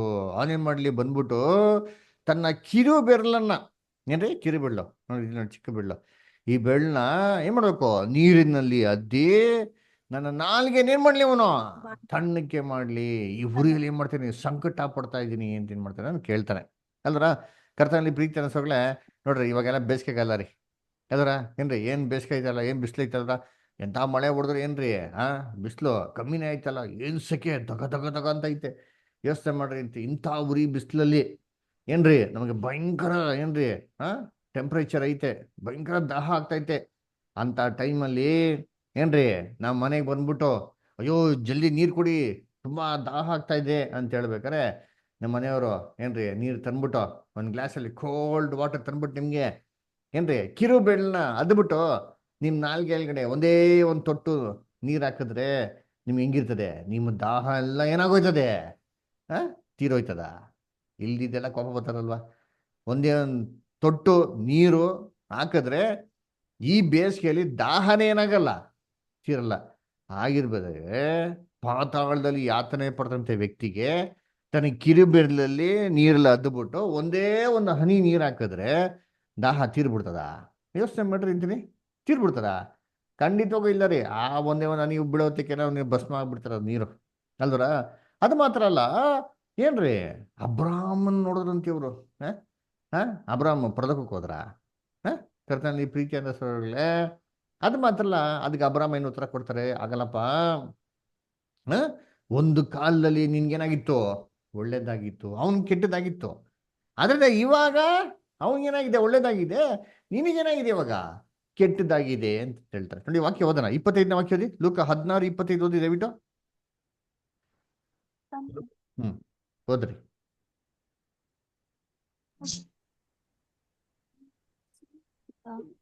ಆದರೆ ಅಬ್ರಾಮನು, ಕಂದ, ನೀನು ಆಶಿಸಿದ ಸುಖ ಸಂಪತ್ತನ್ನು ನಿನ್ನ ಜೀವಮಾನದಲ್ಲಿ ಹೊಂದಿದ್ದಿ, ಹಾಗೆ ಲಾಜರನು ಕಷ್ಟವನ್ನು ಹೊಂದಿದನು ಎಂಬುದನ್ನು ನೆನಪಿಗೆ ತಂದಿಕೋ. ಈಗಲಾದರೂ ಇಲ್ಲಿ ಇವನಿಗೆ ಸಮಾಧಾನ, ಆದರೆ ನಿನಗೆ ಸಂಕಟ. ನೋಡ್ರಾ, ಈಗಲಾದ್ರೂ ಏನ್ರಿ ಅವನಿಗೆ ಸಮಾಧಾನ, ನಿಂಗೆ ಸಂಕಟ. ಏನಪ್ಪ, ಏನೋ ಇವಾಗ ಒಳ್ಳೇದು ಅಂದ್ಕೊಂಡಿದ್ದ ಅವನ್ ತಪ್ಪ. ದೇವ್ರೇ ಕೊಡ್ತೀನಿ ಅಂತ ಅಂದ್ಬಿಟ್ಟು ಒಳ್ಳೇದು ಕೊಟ್ಬಿಟ್ಟು ನೀನು ಒಳ್ಳೇದು ಅಂದ್ಕೊಂಡಿದ್ದೆ, ಅವಾಗ ಅವ್ನ ಕಷ್ಟ ಆಯ್ತು, ಅದನ್ನ ನಿನ್ಗೇನ್ ಮಾಡ್ತೀನಿ, ಉಲ್ಟಾ ಮಾಡ್ತೀನಿ ಅಂತ ಹೇಳಿದ್ ಏನ್ ನ್ಯಾಯ ಇದೆ? ಯೋಚನೆ ಮಾಡ್ರಿ. ಒಂದು ಕಾಲದಲ್ಲಿ ಕಷ್ಟ ಅನ್ಭವಿಸ್ಬಿಟ್ರು ಅಂತ ಅಂದ್ಬಿಟ್ಟು ಇವಾಗ ಅದೇ ಕಷ್ಟ ಅನ್ಭವಿಸ್ಬೇಕು ಅಂತ ರೂಲ್ಸ್ ಇದೆಯಾ? ಏನು ಇಲ್ಲ ರೀ. ಕರ್ತನಲ್ಲಿ ಪ್ರೀತಿ ಅಂತ ಸೊರಗಳೇ ಅಲ್ವರ, ಏನ್ರಿ ಕಷ್ಟ ಇತ್ತು ಅದಕ್ಕೆ ಮಾತ್ರಕ್ಕೆ ಇವಾಗ ಒಳ್ಳೇದು, ಆವಾಗ ಒಳ್ಳೇದಾಗಿತ್ತು ಅದಕ್ಕೆ ಫ್ಯೂಚರ್ ನೆಕ್ಸ್ಟ್ ಕಷ್ಟ ಇರ್ತೀರಿ ಅಂತ ಅಂದ್ಬಿಟ್ಟು ಏನ್ ರೂಲ್ಸ್ ಇದೆಯಾ? ಏನಿದೆ ನ್ಯಾಯ? ಅದರ ಏನಿಲ್ಲ ರೀ. ದೇವರೇ ಏನ್ ಮಾಡಿದ್ರು, ದಯಪಾಲಿಸಿರೋದು. ಹಂಗಿರ್ಬೇಕಾರೆ ಕರ್ತನಲ್ಲಿ ಪ್ರೀತಿ ಅಂತ ಸೋದರಗಳೇ, ಅವನ ಕಷ್ಟ ಅನುಭವಿಸ್ಬೇಕು ಅಂತ ಏನೈತೆ ಅಲ್ವರ. ಅದರಿಂದ ಏನ್ ಮಾಡ್ತಾರೆ, ಅಬ್ರಾಹಂ ಇನ್ನೊಂದು ಮಾತು ಕೂಡ ಹೇಳ್ತಾರೆ, ಹಂಗಲ್ಲಪ್ಪ, ಈ ದೊಡ್ಡ ಗ್ಯಾಪ್ ಇದೆ, ಈ ಕಡೆಯಿಂದ ಒಬ್ರು ಆ ಕಡೆಗೆ ಬರೋಕ್ಕಾಗಲ್ಲ, ಆ ಕಡೆ ಈ ಕಡೆಗೆ ಬರೋಕ್ಕಾಗಲ್ಲ ಅಂತ ಹೇಳ್ತಾರೆ. ಏನೋ ಎಷ್ಟು ದೊಡ್ಡ ಗ್ಯಾಪ್ ಇದೆ ಅಂತೆ, ಈ ಕಡೆ ಒಬ್ರಿಗೆ ಆ ಕಡೆಗೆ ಬರೋಕ್ಕಾಗಲ್ಲ. ಆದ್ರೆ ಸೌಂಡ್ ಮಾತ್ರ ಕೇಳಿಸ್ಬೋದು. ಏನ್ರಿ ಇಬ್ರು ಮಾತಾಡೋದು ಏನಾಗ್ತಾರೆ, ಕೇಳಿಸ್ತಾರೆ ನೋಡ್ರಿ. ಆಮೇಲೆ ಕ್ಲೀನಾಗಿ ನೋಡ್ಬೋದು. ಹೆಂಗ್ ನೋಡ್ಬೋದು, ಅಬ್ರಾಮ್ ಮಡಿಲಲ್ಲಿ ಏನ್ರಿ ಲಾಜರಸ್ನ ಕೂತಿರೋದು ಯಾರು ನೋಡ್ಬೋದಂತೆ, ಈ ಕಡೆಯಿಂದ ಐಶ್ವರ್ಯ ಅಂತ ನೋಡ್ಬೋದು. ಅಬ್ರಾಮ್ ಹತ್ರ ಮಾತಾಡ್ಬೋದು, ಅಬ್ರಾಮ್ ಕೇಳಿಸ್ಕೊಂತಾರೆ, ಅಬ್ರಾಮ್ ಉತ್ತರ ಕೊಡ್ತಾರೆ. ಆದ್ರೆ ಆ ಕಡೆಯಿಂದ ಈ ಕಡೆಗೆ ಯಾರು ಬರೋಕ್ಕಾಗಲ್ಲ. ಗ್ಯಾಪ್ ಏನಾಗಿದೆ, ತುಂಬಾ ದೊಡ್ಡದಾಗಿದೆ. ಇದು ಹೆಂಗಪ್ಪ ಅರ್ಥ ಮಾಡ್ಕೊಳೋಣ? ನೀವು ಯೋಚನೆ ಮಾಡಿರ್ತೀನಿ, ಎಂತ ಗ್ಯಾಪ್ ಅಪ್ಪ, ಮಾತಾಡ್ಬೋದಂತೆ, ನೋಡ್ಬೋದಂತೆ, ಆದ್ರೆ ಬರೋಕ್ಕಾಗಲ್ವಂತೆ ಅಲ್ವರ. ಅದಕ್ಕೆ ಏನು ನರಕ ಮತ್ತೆ ಸ್ವರ್ಗ ಪಕ್ಕದಲ್ಲಿ ಇದೆಯಾ? ನೆಕ್ಸ್ಟ್ ಡೋರಾ, ಪಕ್ಕದ ಮನೇನಾ? ಯೋಚನೆ ಮಾಡ್ರಿ ಅಂತೀನಿ. ಇಲ್ಲಿ ಈ ಐಶ್ವರ್ಯವಂತನು ಯಾತನೆ ಪಡೋದು ಯಾರ ಕಿವಿ ಕೇಳಿಸ್ತಿತ್ತಂತೆ? ಇಲ್ಲಿ ಅಬ್ರಾಮ್ ಮಡಿಲಲ್ಲಿ ಕೂತಿರೋ ಲಾಜರಸ್ಗೂ ಕೇಳಿಸ್ತಾ ಇತ್ತಂತೆ. ಹಂಗಾರೆ ಯೋಚನೆ ಮಾಡ್ರಿ, ಇದು ಹಿಂಗೆ ತಗೊಂಬಿಟ್ಟ ಅಂತಂದ್ರೆ ಏನ್ರಿ, ಪರಲೋಕ ಮತ್ತು ನರಕ ಪಕ್ಕದಲ್ಲಿದ್ರೆ ನಿಜವಾಗ್ಲೂ ಪರದಲ್ಲಿರೋರು ಯಾರು ನೆಮ್ಮದಿ ನಿದ್ದೆ ಮಾಡೋಕ್ಕೆ ಆಗಲ್ಲ. ಯಾಕೆ ಗೊತ್ತಾ, ನರಕದಲ್ಲಿ ಯಾತನೆ, ಈ ಕೂಗು ಏನ್ರಿ ಪರಲೋಕದಲ್ಲಿರೋರು ಎಲ್ಲಾರ್ಗು ಕಿವಿಗೆ ಏನಾಗ್ತಾ ಇರ್ತಾರೆ, ಬೀಳ್ತಾನೆ ಇರ್ತಾರೆ. ಹೆಂಗ್ ನೆಮ್ಮದಿಗಿರಕ್ಕೆ ಸಾಧ್ಯ? ಯೋಚನೆ ಮಾಡ್ರಿ. ಕರ್ತನಲ್ಲಿ ಪ್ರೀತಿ ಅಂತ ಸ್ವರಗಳೇ, ಇಷ್ಟೊಂದು ಎಲ್ಲ ಅಂಶ ಇರ್ಬೇಕಾದ್ರೆ ನಾವಿದ್ನ ಈ ಕಥೆನ ಏನ್ ಮಾಡ್ಬೇಕು, ಫಸ್ಟು ಪರಿಗಣಿಸಿ ನೋಡ್ಬೇಕು. ಇದು ಏನಿದು, ಇಷ್ಟೊಂದು ಇದರಲ್ಲಿ ಫಾಲ್ಟ್ಗಳಿದೆಯಲ್ಲ, ಇಷ್ಟೊಂದು ಕೊರತೆಗಳಿದೆಯಲ್ಲ ಇದರಲ್ಲಿ, ಈ ವಾಕ್ಯದಲ್ಲಿ ಇಷ್ಟೊಂದು ಅರ್ಥ ತೊಗೊಳಕ್ಕೆ ಇಷ್ಟೊಂದು ಪ್ರಾಬ್ಲಮ್ಗಳಿದೆಯಲ್ಲ, ಇದನ್ನ ಫಸ್ಟ್ ಅರ್ಥ ಮಾಡ್ಕೊಂಡಿರ ನಾವೀಗೊಂದು ನಿರ್ಧಾರ ಬರೋಕ್ಕೆ ಖಂಡಿತ ಹೋಗೋ ಸಾಧ್ಯನೇ ಇಲ್ಲ. ಅದನ್ನ ಕರ್ತನಲ್ಲಿ ಪ್ರೀತಿ ಅಂತ ಸ್ವರಗಳೇ ನೋಡ್ಬೇಕಾದ್ರೆ, ಏನಪ್ಪ ಇದು ಐಶ್ವರ್ಯವಂತನ ಲಾಜರಸ್ಸು, ಏನಪ್ಪ ಇದು ಕತೆ ಅಂತ ನೋಡ್ದ ಅಂತಂದ್ರೆ, ಇದು ಏನ್ರಿ ಒಂದು ದೃಷ್ಟಾಂತ. ಏನ್ರಿ ದೃಷ್ಟಾಂತ ಅಂದ್ರೆ ಒಂದು ಸಾಮ್ಯ. ಇದು ನೇರವಾಗಿ ನಡೆದಿರೋಂಥ ಘಟನೆನಲ್ಲ ರೀ. ಅದರ ಇದು ಒಂದು ಸಾಮ್ಯ. ಎಲ್ಲಿ ಕೊಟ್ಟಿದೆ ನಮ್ಗೆ ಸಾಮ್ಯ ಅಂತ ಅಲ್ವರ? ನೋಡಿ ಅದರಲ್ಲೇ ಓದೋಣ. ಅಲ್ಲಿ ನಮ್ಗೆ ಏನ್ ಮಾಡಿದಾರೆ, ಅಲ್ಲಿ ಕೊಟ್ಟಿದ್ದಾರೆ ಅಲ್ವರ. ನೋಡಿ ನೋಡಿ ಅಂತೀನಿ. ನಾವು ಸತ್ಯವೇದದಲ್ಲಿ ನೋಡ್ದ ಅಂತಂದ್ರೆ, ಈ ಸತ್ಯವೇದದಲ್ಲಿ ನಮ್ಗೆ ಅಲ್ಲಿ ಸ್ಟಾರ್ಟಿಂಗ್ ಅಲ್ಲೇ ನಮ್ಗೆ ಏನ್ ಮಾಡಿದ್ದಾರೆ, ನಮ್ಗೆ ಕೊಟ್ಟಿದ್ದಾರೆ. ಎಲ್ಲಿ ಅಂತಂದ್ರೆ ಕನ್ನಡ ಬೈಬಲ್, ದಯವಿಟ್ಟು ಲೂಕ 16ನೇ ಅಧ್ಯಾಯ 19ನೇ ವಾಕ್ಯ ಓದ್ತಿರ್ ಗೊತ್ತಾ? ಅದಕ್ಕಿಂತ ಮುಂಚೆ ಒಂದು ಹೆಡ್ಡಿಂಗ್ ಇದೆ, ದಯವಿಟ್ಟು ಹೆಡ್ಡಿಂಗ್ ಓದ್ರಿ ಬೈಬಲ್, ಕನ್ನಡ ಬೈಬಲ್ ಅಲ್ಲಿ. ಭೋಗ ಪುರುಷನು ಭಿಕ್ಷಗಾರನು ಇವರ ದೃಷ್ಟಾಂತ. ನೋಡ್ರ ಏನ್ರಿ, ಭೋಗ ಪುರುಷನು, ಆಮೇಲೆ ಏನ್ರಿ ಭಿಕ್ಷುಕನ ದೃಷ್ಟಾಂತ. ಇಂಗ್ಲಿಷಲ್ಲಿ ಓದಿದ್ರೆ ಏನ್ರಿ, ನೋಡಿ ಅಲ್ಲಿ ಹಾಕಿದ್ದೀನಿ ಬೈಬಲ್. ನೋಡಿ ಗ್ರೀಕ್ ಬೈಬಲ್ ಮತ್ತೆ ಸ್ಟಡಿ ಬೈಬಲ್ ತಗೊಂಡ ಅಂತಂದ್ರೆ ಅಲ್ಲಿ ಆ ವಾಕ್ಯಗಳನ್ನ ಆರಂಭ ಮಾಡೋಕ್ಕಿಂತ ಮುಂಚೆನೆ ಹಾಕಿದ್ದಾರೆ. ಏನಪ್ಪಾ ಅಂತಂದ್ರೆ the parable of the rich man Lazarus. ಐಶ್ವರ್ಯವಂತನು ದರಿದ್ರನಾಗಿರೋಂಥ ಭಿಕ್ಷುಕನ ಒಂದು ಸಾಮ್ಯ ಅಂತ ಏನ್ ಮಾಡಿ ನಮ್ಗೆ ಬಹು ಸ್ಪಷ್ಟವಾಗಿ ನಮ್ಗೆ ಕ್ಲಿಯರ್ ಆಗಿ ಕೊಟ್ಟಿದ್ದಾರೆ ಅಲ್ವರ. ಅದಕ್ಕೆ ನೋಡ್ಬೇಕಾದ್ರೆ ಎಷ್ಟೋ ಬೈಬಲ್ ತಗೊಂಡು ನೋಡ್ರಿ ಅಂತೀನಿ ಅಲ್ವರ. ನೋಡಿ new test 20th century new testament translation ಅದರ ಅದ್ರಲ್ಲಿ ಕೂಡ ನೋಡಿದ್ರೆ ಏನ್ರಿ, ಅದ್ರಲ್ಲಿ ಕೂಡ ಹಂಗೆ ಬರ್ದಿರೋದು. ಕನ್ನಡದಲ್ಲಿ ಕೂಡ ಏನಂತಾರೆ, ದೃಷ್ಟಾಂತನ ಏನಾಗಿರೋದು ನಮ್ಗೆ ಇಲ್ಲಿ ಬರ್ದಿರೋದು ಅಲ್ವರ. ಅದಕ್ಕೆ ನೋಡ್ರಿ, ಇವಾಗ ಯೇಸು ಕ್ರಿಸ್ತು ಮಾತಾಡೋದು ಒಂದು ಸ್ಟೈಲ್ ಇತ್ತು ರೀ. ಅದ್ರ ನಮ್ಗೆಲ್ಲ ಚೆನ್ನಾಗ್ ಗೊತ್ತು. ಯೇಸು ಕ್ರಿಸ್ತು ಮಾತಾಡ್ಬೇಕಾರೆ ಏನ್ರಿ ಯಾವಾಗೋ ಒಂದು ವಿಧವಾದಂತ ರೀತಿಯಲ್ಲಿ ಮಾಡೋರು ಅಲ್ಲಿ ಮಾತಾಡೋರು ಅಲ್ದ್ರ. ಸೊ ಮಾತಾಡ್ಬೇಕಾರೆ ಏನ್ರಿ ಸಾಮ್ಯದ ರೂಪದಲ್ಲಿ ಮಾತಾಡೋರು. ಆ ಸಾಮ್ಯನ ಮಾತಾಡ್ಬೇಕಾದ್ರೆ ಪರ್ಟಿಕ್ಯುಲರ್ ಸ್ಟೈಲಲ್ಲಿ ಮಾತಾಡೋರು ನೋಡ್ರಿ ಅಂತೀನಿ ಅಲ್ದ್ರ. ಅದಕ್ಕೆ ನೋಡಿ ಓದೋಣ. ಇದು ಎಲ್ಲಿಂದ ಶುರು ಆಗ್ತದೆ ಅಂದ್ರೆ ಲೂಕ 15ನೇ ಅಧ್ಯಾಯದಿಂದ ಏನಾಗ್ತದೆ ಶುರು ಆಗ್ತದೆ. ಯೇಸು ಕ್ರಿಸ್ತು ಹೇಳೋದಕ್ಕೆ ಶುರು ಮಾಡಿದ್ರೆ ಲೂಕ 15ನೇ ಅಧ್ಯಾಯದಲ್ಲಿ ಶುರು ಆಗ್ತದೆ. ಅದು 16ನೇ ಅಧ್ಯಾಯದಲ್ಲಿ ಏನ್ ಮಾಡ್ತಾರೆ ಎಂಡ್ ಮಾಡ್ತಾರೆ. ಕಂಟಿನ್ಯೂಸ್ ಗೆ ಸಾಮ್ಯ ಮೇಲೆ ಸಾಮ್ಯ ಸಾಮ್ಯ ಮೇಲೆ ಸಾಮ್ಯ ಏನ್ ಮಾಡ್ತಾರೆ ಒಂದಾಗಿ ಎಳ್ಕೊಂಡ್ ಬರ್ತಾರೆ. ಅದಕ್ಕೆ ಓದೋಣ. ಲೂಕ 15ನೇ ಅಧ್ಯಾಯ 1-3 ದಯವಿಟ್ಟು ಓದಿ.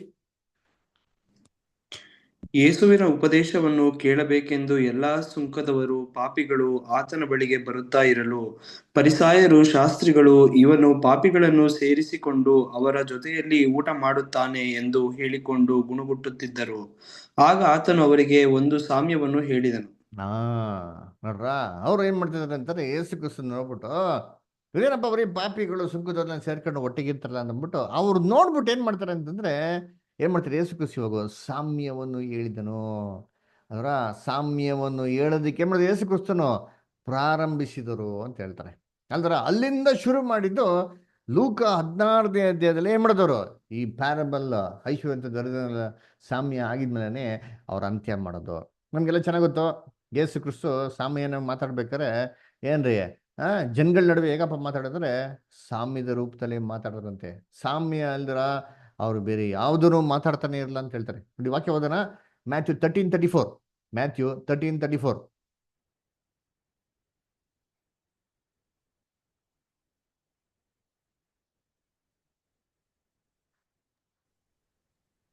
ಯೇಸು ಈ ಮಾತುಗಳನ್ನೆಲ್ಲ ಜನರ ಗುಂಪುಗಳಿಗೆ ಸಾಮ್ಯ ರೂಪವಾಗಿ ಹೇಳಿದನು. ಸಾಮ್ಯವಿಲ್ಲದೆ ಒಂದನ್ನೂ ಹೇಳಲಿಲ್ಲ. ನೋಡ್ರ ಸಾಮ್ಯ ರೂಪದಲ್ಲಿ ಹೇಳ್ತಾ ಇದ್ರು. ಸಾಮ್ಯವಿಲ್ದರೆ ಯಾವುದನ್ನು ಯೇಸು ಕ್ರಿಸ್ತು ಪಬ್ಲಿಕ್ಕಿಗೆ ಏನ್ ಮಾಡ್ತಾ ಇಲ್ವಂತೆ ಹೇಳ್ಕೊಡ್ತಾನೆ ಇಲ್ವಂತೆ ಅಲ್ವರ. ಅದಕ್ಕೆ ನೋಡ್ಬೇಕಾದ್ರೆ ಯೇಸು ಕ್ರಿಸ್ತು ಇಲ್ಲಿ ಹೇಳಿದ್ದೇನಪ್ಪ ಅಂದ್ರೆ ಸಾಮ್ಯ ಅಲ್ವರ. ನೋಡ್ರಿ ಇವಾಗ ಸಾಮ್ಯ ಅದೇನಪ್ಪ ಅಂದ್ರೆ ಒಂದು ಕತೆ ಅಲ್ವರ. ಅದು ನಿಜವಾಗಿ ನಡೆದಿರೋಂಥ ಘಟನೆ ಅಲ್ಲ ರೀ. ಅದೇನ್ರಿ ಒಂದು ಕಾಲ್ಪನಿಕ ಕತೆ ಅಲ್ವರ. ಇದೇ ರೀತಿ ಇಲ್ಲೂ ಕೂಡ ನೋಡ್ಬೇಕಾದ್ರೆ ಯೇಸು ಕ್ರಿಸ್ತು ಒಂದು ಕಾಲ್ಪನಿಕ ಕಥೆನ ಏನ್ ಮಾಡ್ತಾರೆ ಹೇಳ್ತಾರೆ ಅಲ್ವರ. ಇವಾಗ ಕಥೆನ ಆರಂಭ ಮಾಡ್ಬೇಕು ನಾವ್ ಹೆಂಗ ಅರ್ಥ ಮಾಡ್ತೀರಿ. ಇವಾಗ ನಾವೇನೋ ಕತೆ ಹೇಳ್ಬೇಕಪ್ಪ ನಿಮ್ಗೆ ಹೆಂಗ್ ಹೇಳ್ತೀರಿ ಕತೆ. ಒಂದಾನೊಂದು ಕಾಲದಲ್ಲಿ ಏನಿದ್ದ ಒಬ್ಬ ರಾಜ ಇದ್ದ. ಆ ರಾಜನ್ಗೆ ಜನ ಮಕ್ಳಿದ್ರು. ಕತೆ ಹೇಳ್ಬೇಕು ಹೆಂಗಿತಾನೆ ಹೇಳೋದು ಅಲ್ವರ. ಅಜ್ಜಿ ತಾತ ಮೊಮ್ಮಕ್ಳಿಗೆ ಕತೆ ಹೇಳ್ಬೇಕು ಹೆಂಗ್ ಹೇಳ್ತಾರೆ ಹಿಂಗಿತಾನೆ ಹೇಳೋದು. ಒಂದಾನೊಂದು ಕಾಲದಲ್ಲಿ ಅಂತಂಬಿಟ್ಟಲ್ವರ. ಒಂದು ಕತೆ ಹೇಳ್ಬೇಕಾದ್ರೆ ಆರಂಭದ ಇದೆಲ್ಲ ಶೈಲಿ ಇದೇ ರೀತಿ ಯೇಸು ಕ್ರಿಸ್ತು ಸಾಮ್ಯ ಹೇಳ್ಬೇಕಾರೆ ಪರ್ಟಿಕ್ಯುಲರ್ ಸ್ಟೈಲ್ ಇತ್ತರ್ರಿ. ಅದೇ ಸ್ಟೈಲಲ್ಲಿ ಈ ವಾಕ್ಯಗಳನ್ನ ಕೂಡ ಏನ್ ಮಾಡ್ತಾರೆ ಅವರು ಆರಂಭ ಮಾಡ್ತಾರೆ. ನೋಡಿ ಓದೋಣ. ಇಲ್ಲಿ ಬೇಕಾದ್ರೆ ಕಂಪೇರ್ ಮಾಡಿ ನೋಡೋಣ. ನೋಡೈತ್ರಿ ಲೂಕ 15ನೇ ಅಧ್ಯಾಯ 4ನೇ ವಾಕ್ಯ ಓದಿ ದಯವಿಟ್ಟು.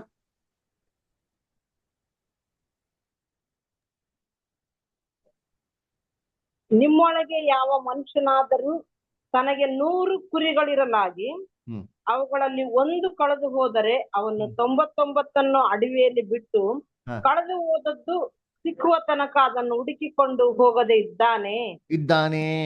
ನೋಡ್ರ ನಿಮ್ಮೊಳ್ಳಿಗೆ ಯಾರಲ್ಲಾದರೋ ನೋಡಿ ಹೆಂಗಿದೆ ಸ್ಟೋರಿ. ಕತೆ ಶುರು ಮಾಡ್ಬೇಕು ಹೆಂಗ್ ಶುರು ಮಾಡ್ತಾರೆ ಅಲ್ವರ. ಅದೇ ಇದ್ರಲ್ಲಿ 15ನೇ ಅಧ್ಯಾಯದಲ್ಲಿ 8ನೇ ವಾಕ್ಯ ಓದಿ ನೋಡಿ ಕೂಡ ಅಲ್ಲೂ ಕೂಡ ಸಾಮ್ಯನೇ. ಅದನ್ನ ಹೆಂಗ್ ಶುರು ಮಾಡ್ತಾರೆ ನೋಡಿ ಲೂಕ 15 ವಾಕ್ಯ 8.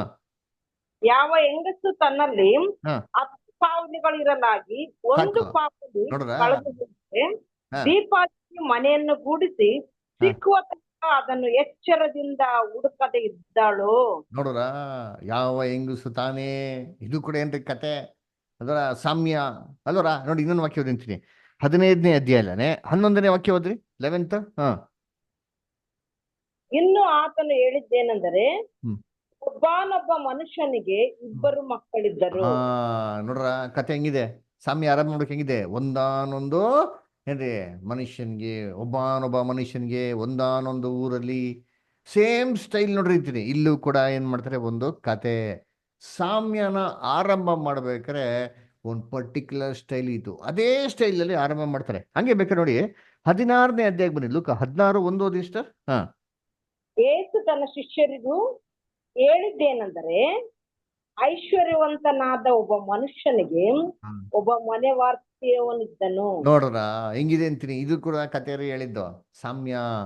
ಐಶ್ವರ್ಯವಂತನಾಗಿರಬ ಮನುಷ್ಯನಿಗೆ ಅಲ್ರ ಸೇಮ್ ಸ್ಟೈಲ್. ಇವಾಗ ನೋಡಿ ಇದೇ ಸ್ಟೈಲಲ್ಲಿ ಲೂಕ 16ನೇ ಅಧ್ಯಾಯದಲ್ಲಿ ಈ ಸಾಮ್ಯನ ಕೂಡ ಏನ್ ಮಾಡೋದವರು ಆರಂಭ ಮಾಡೋದು. ಇಲ್ಲಿ 19ನೇ ವಾಕ್ಯ ಓದಿಷ್ಟು ಇವಾಗ ಲೂಕ 16:19. ಐಶ್ವರ್ಯವಂತನಾದ ಒಬ್ಬ ಮನುಷ್ಯನಿದ್ದನು. ನೋಡ್ರ ಸೇಮ್ ರೀ, ಸೇಮ್ ನಾವು ಅವಾಗ ನೋಡಲ್ಲ, ಐಶ್ವರ್ಯವಂತನಾಗಿರೋ ಮನುಷ್ಯನಿದ್ದನು, ಅವನಿಗೆ ಮನೆ ವಾರ್ತೆ ಇದ್ದನು, ಸೇಮ್ ಇರುವಂತ ಸ್ಟೈಲಲ್ಲೇ ಇಲ್ಲೂ ಕೂಡ ಆರಂಭ ಮಾಡೋದು. ಅದನ್ನ ಕರ್ತನಲ್ಲಿ ಪ್ರೀತಿ ಅಂತ ಸೊಳ್ಳೆ ಇಲ್ಲಿ ಯೇಸು ಕ್ರಿಸ್ತು ಹೇಳಿರೋದು ನೇರವಾಗಿರೋಂಥ ವಿಚಾರ ಅಲ್ಲ. ಅಲ್ಲಿ ನೇರವಾಗಿ ನಡೆದಿರೋಂಥ ಘಟನೆನೇ ಯೇಸು ಕ್ರಿಸ್ತು ಹೇಳ್ತಾ ಇಲ್ಲ, ಅಲ್ಲಿ ಒಂದು ಸಾಮ್ಯ ಏನ್ ಮಾಡ್ತಾರೆ ಅದು ಅಲ್ಲಿ ಹೇಳ್ತಾ ಇರೋದು ಅದರ ಸರಿ. ಮತ್ತೆ ಅದಕ್ಕೆ ಎಷ್ಟೋ ಜನ ಹೇಳ್ತಾರೆ, ಬ್ರದರ್ ಇಲ್ಲಿ ಯೇಸು ಕ್ರಿಸ್ತು ಲಾಜರಸ್ ಅಂತ ಹೆಸರು ಯೂಸ್ ಮಾಡ್ಬಿಟ್ರು ಬ್ರದರ್, ಅದರಿಂದ ಇದು ಸಾಮ್ಯ ಅಲ್ಲ ಅಂತ ಅಂದ್ಬಿಡ್ತಾರೆ. ನೋಡ್ರಿ, ಲಾಜರಸ್ ಅಂತ ಯೇಸು ಕ್ರಿಸ್ತು ಏನಕ್ಕೆ ಹೆಸರು ಉಪಯೋಗಿಸಿದ್ರು ಅಂತಂದ್ರೆ, ಇಸ್ರೇಲಲ್ಲಿ ಲಾಜರಸ್ ಅಂದ್ಬಿಟ್ಟು ತುಂಬಾ ಸಾಮಾನ್ಯವಾಗಿರೋಂಥ ಏನ್ರಿ ಹೆಸರು ರೀ. ಅಂದ್ರೆ ಉದಾಹರಣೆ ನೋಡ್ಬೇಕಾದ್ರೆ ಇವಾಗ ನಮ್ಮ ರಾಜ್ಯದಲ್ಲಿ, ನಮ್ಮ ಕರ್ನಾಟಕದಲ್ಲಿ ತುಂಬಾ ಸಾಮಾನ್ಯವಾಗಿ ಬಳಕೆ ಮಾಡೋಂಥ ಹೆಸರು ಯಾವ್ದಪ್ಪ ಅಂತಂದ್ರೆ ರಾಜ್. ಅದರ ರಾಜ ರಾಜ ಅಂತ ಕರೀತಾರೆ. ಯಾಕೆ ಅಂತಂದ್ರೆ ನಮ್ಮ ಕರ್ನಾಟಕದಲ್ಲಿ ನಮ್ಮ ಅಣ್ಣವ್ರು ಇದ್ರಲ್ಲ ಡಾಕ್ಟರ್ ರಾಜ್ಕುಮಾರ್ ಅಲ್ವರ, ಅವ್ರನ್ನ ನೆನ್ಸ್ಕೊಂಡು ಏನ್ ಮಾಡ್ತಾರೆ, ರಜಾ ಏನ್ ರಜಾ ಹೇಗಿದ್ಯಾ ರಜಾ ಅಲ್ವರ, ಇದೇನ್ರಿ ಕರ್ನಾಟಕದಲ್ಲಿ. ಅದೇ ತಮಿಳ್ನಾಡಿಗೆ ಹೋಗ್ಬಿಟ್ರೆ ಅಣ್ಣ ಎನ್ನ ಅಣ್ಣ ಅದರ ಎಬ್ಡಿ ಇರ್ಕ್ರೆ ಅಲ್ವರ, ಅಣ್ಣ ಅಂತ ಹೇಳೋದೇನ್ರಿ. ಅದೇ ನೀವು ಕೇರಳಕ್ಕೆ ಹೋಗ್ಬಿಟ್ರೆ ಏನ ಮೊನೆ ಏನ ಚೆಡ ಅಲ್ವರ, ಅದೇನ್ರಿ ಅದು ಅದು ಹೆಸರು, ಅದು ಸಾಮಾನ್ಯವಾಗಿರೋಂಥ ಒಂದು ಏನ್ರಿ ಯೂಸ್ ಮಾಡೋಂಥ ಒಂದು ಬಳಕೆ. ಅದೇ ನೀವು ತೆಲುಗುಗೆ ಹೋಗ್ಬಿಟ್ರೆ ಏನ್ರಿ, ಏನ್ ಬಾಬು ಎಲ್ಲ ಗುಂದಾರ ಬಾಬು ಬಾಗುಂದಾರ ಅಂತ ಹೇಳ್ತಾರೆ. ಬಾಬು ಅಂದ್ರೆ ಏನ್ರಿ ಇರ್ತ ಬಾಬು ಅಂತಾರ, ಎಲ್ಲರೂ ಬಾಬುಗಳಾಗ್ಬಿಟ್ರ ಆಂದಲ್ದಿರೋರು.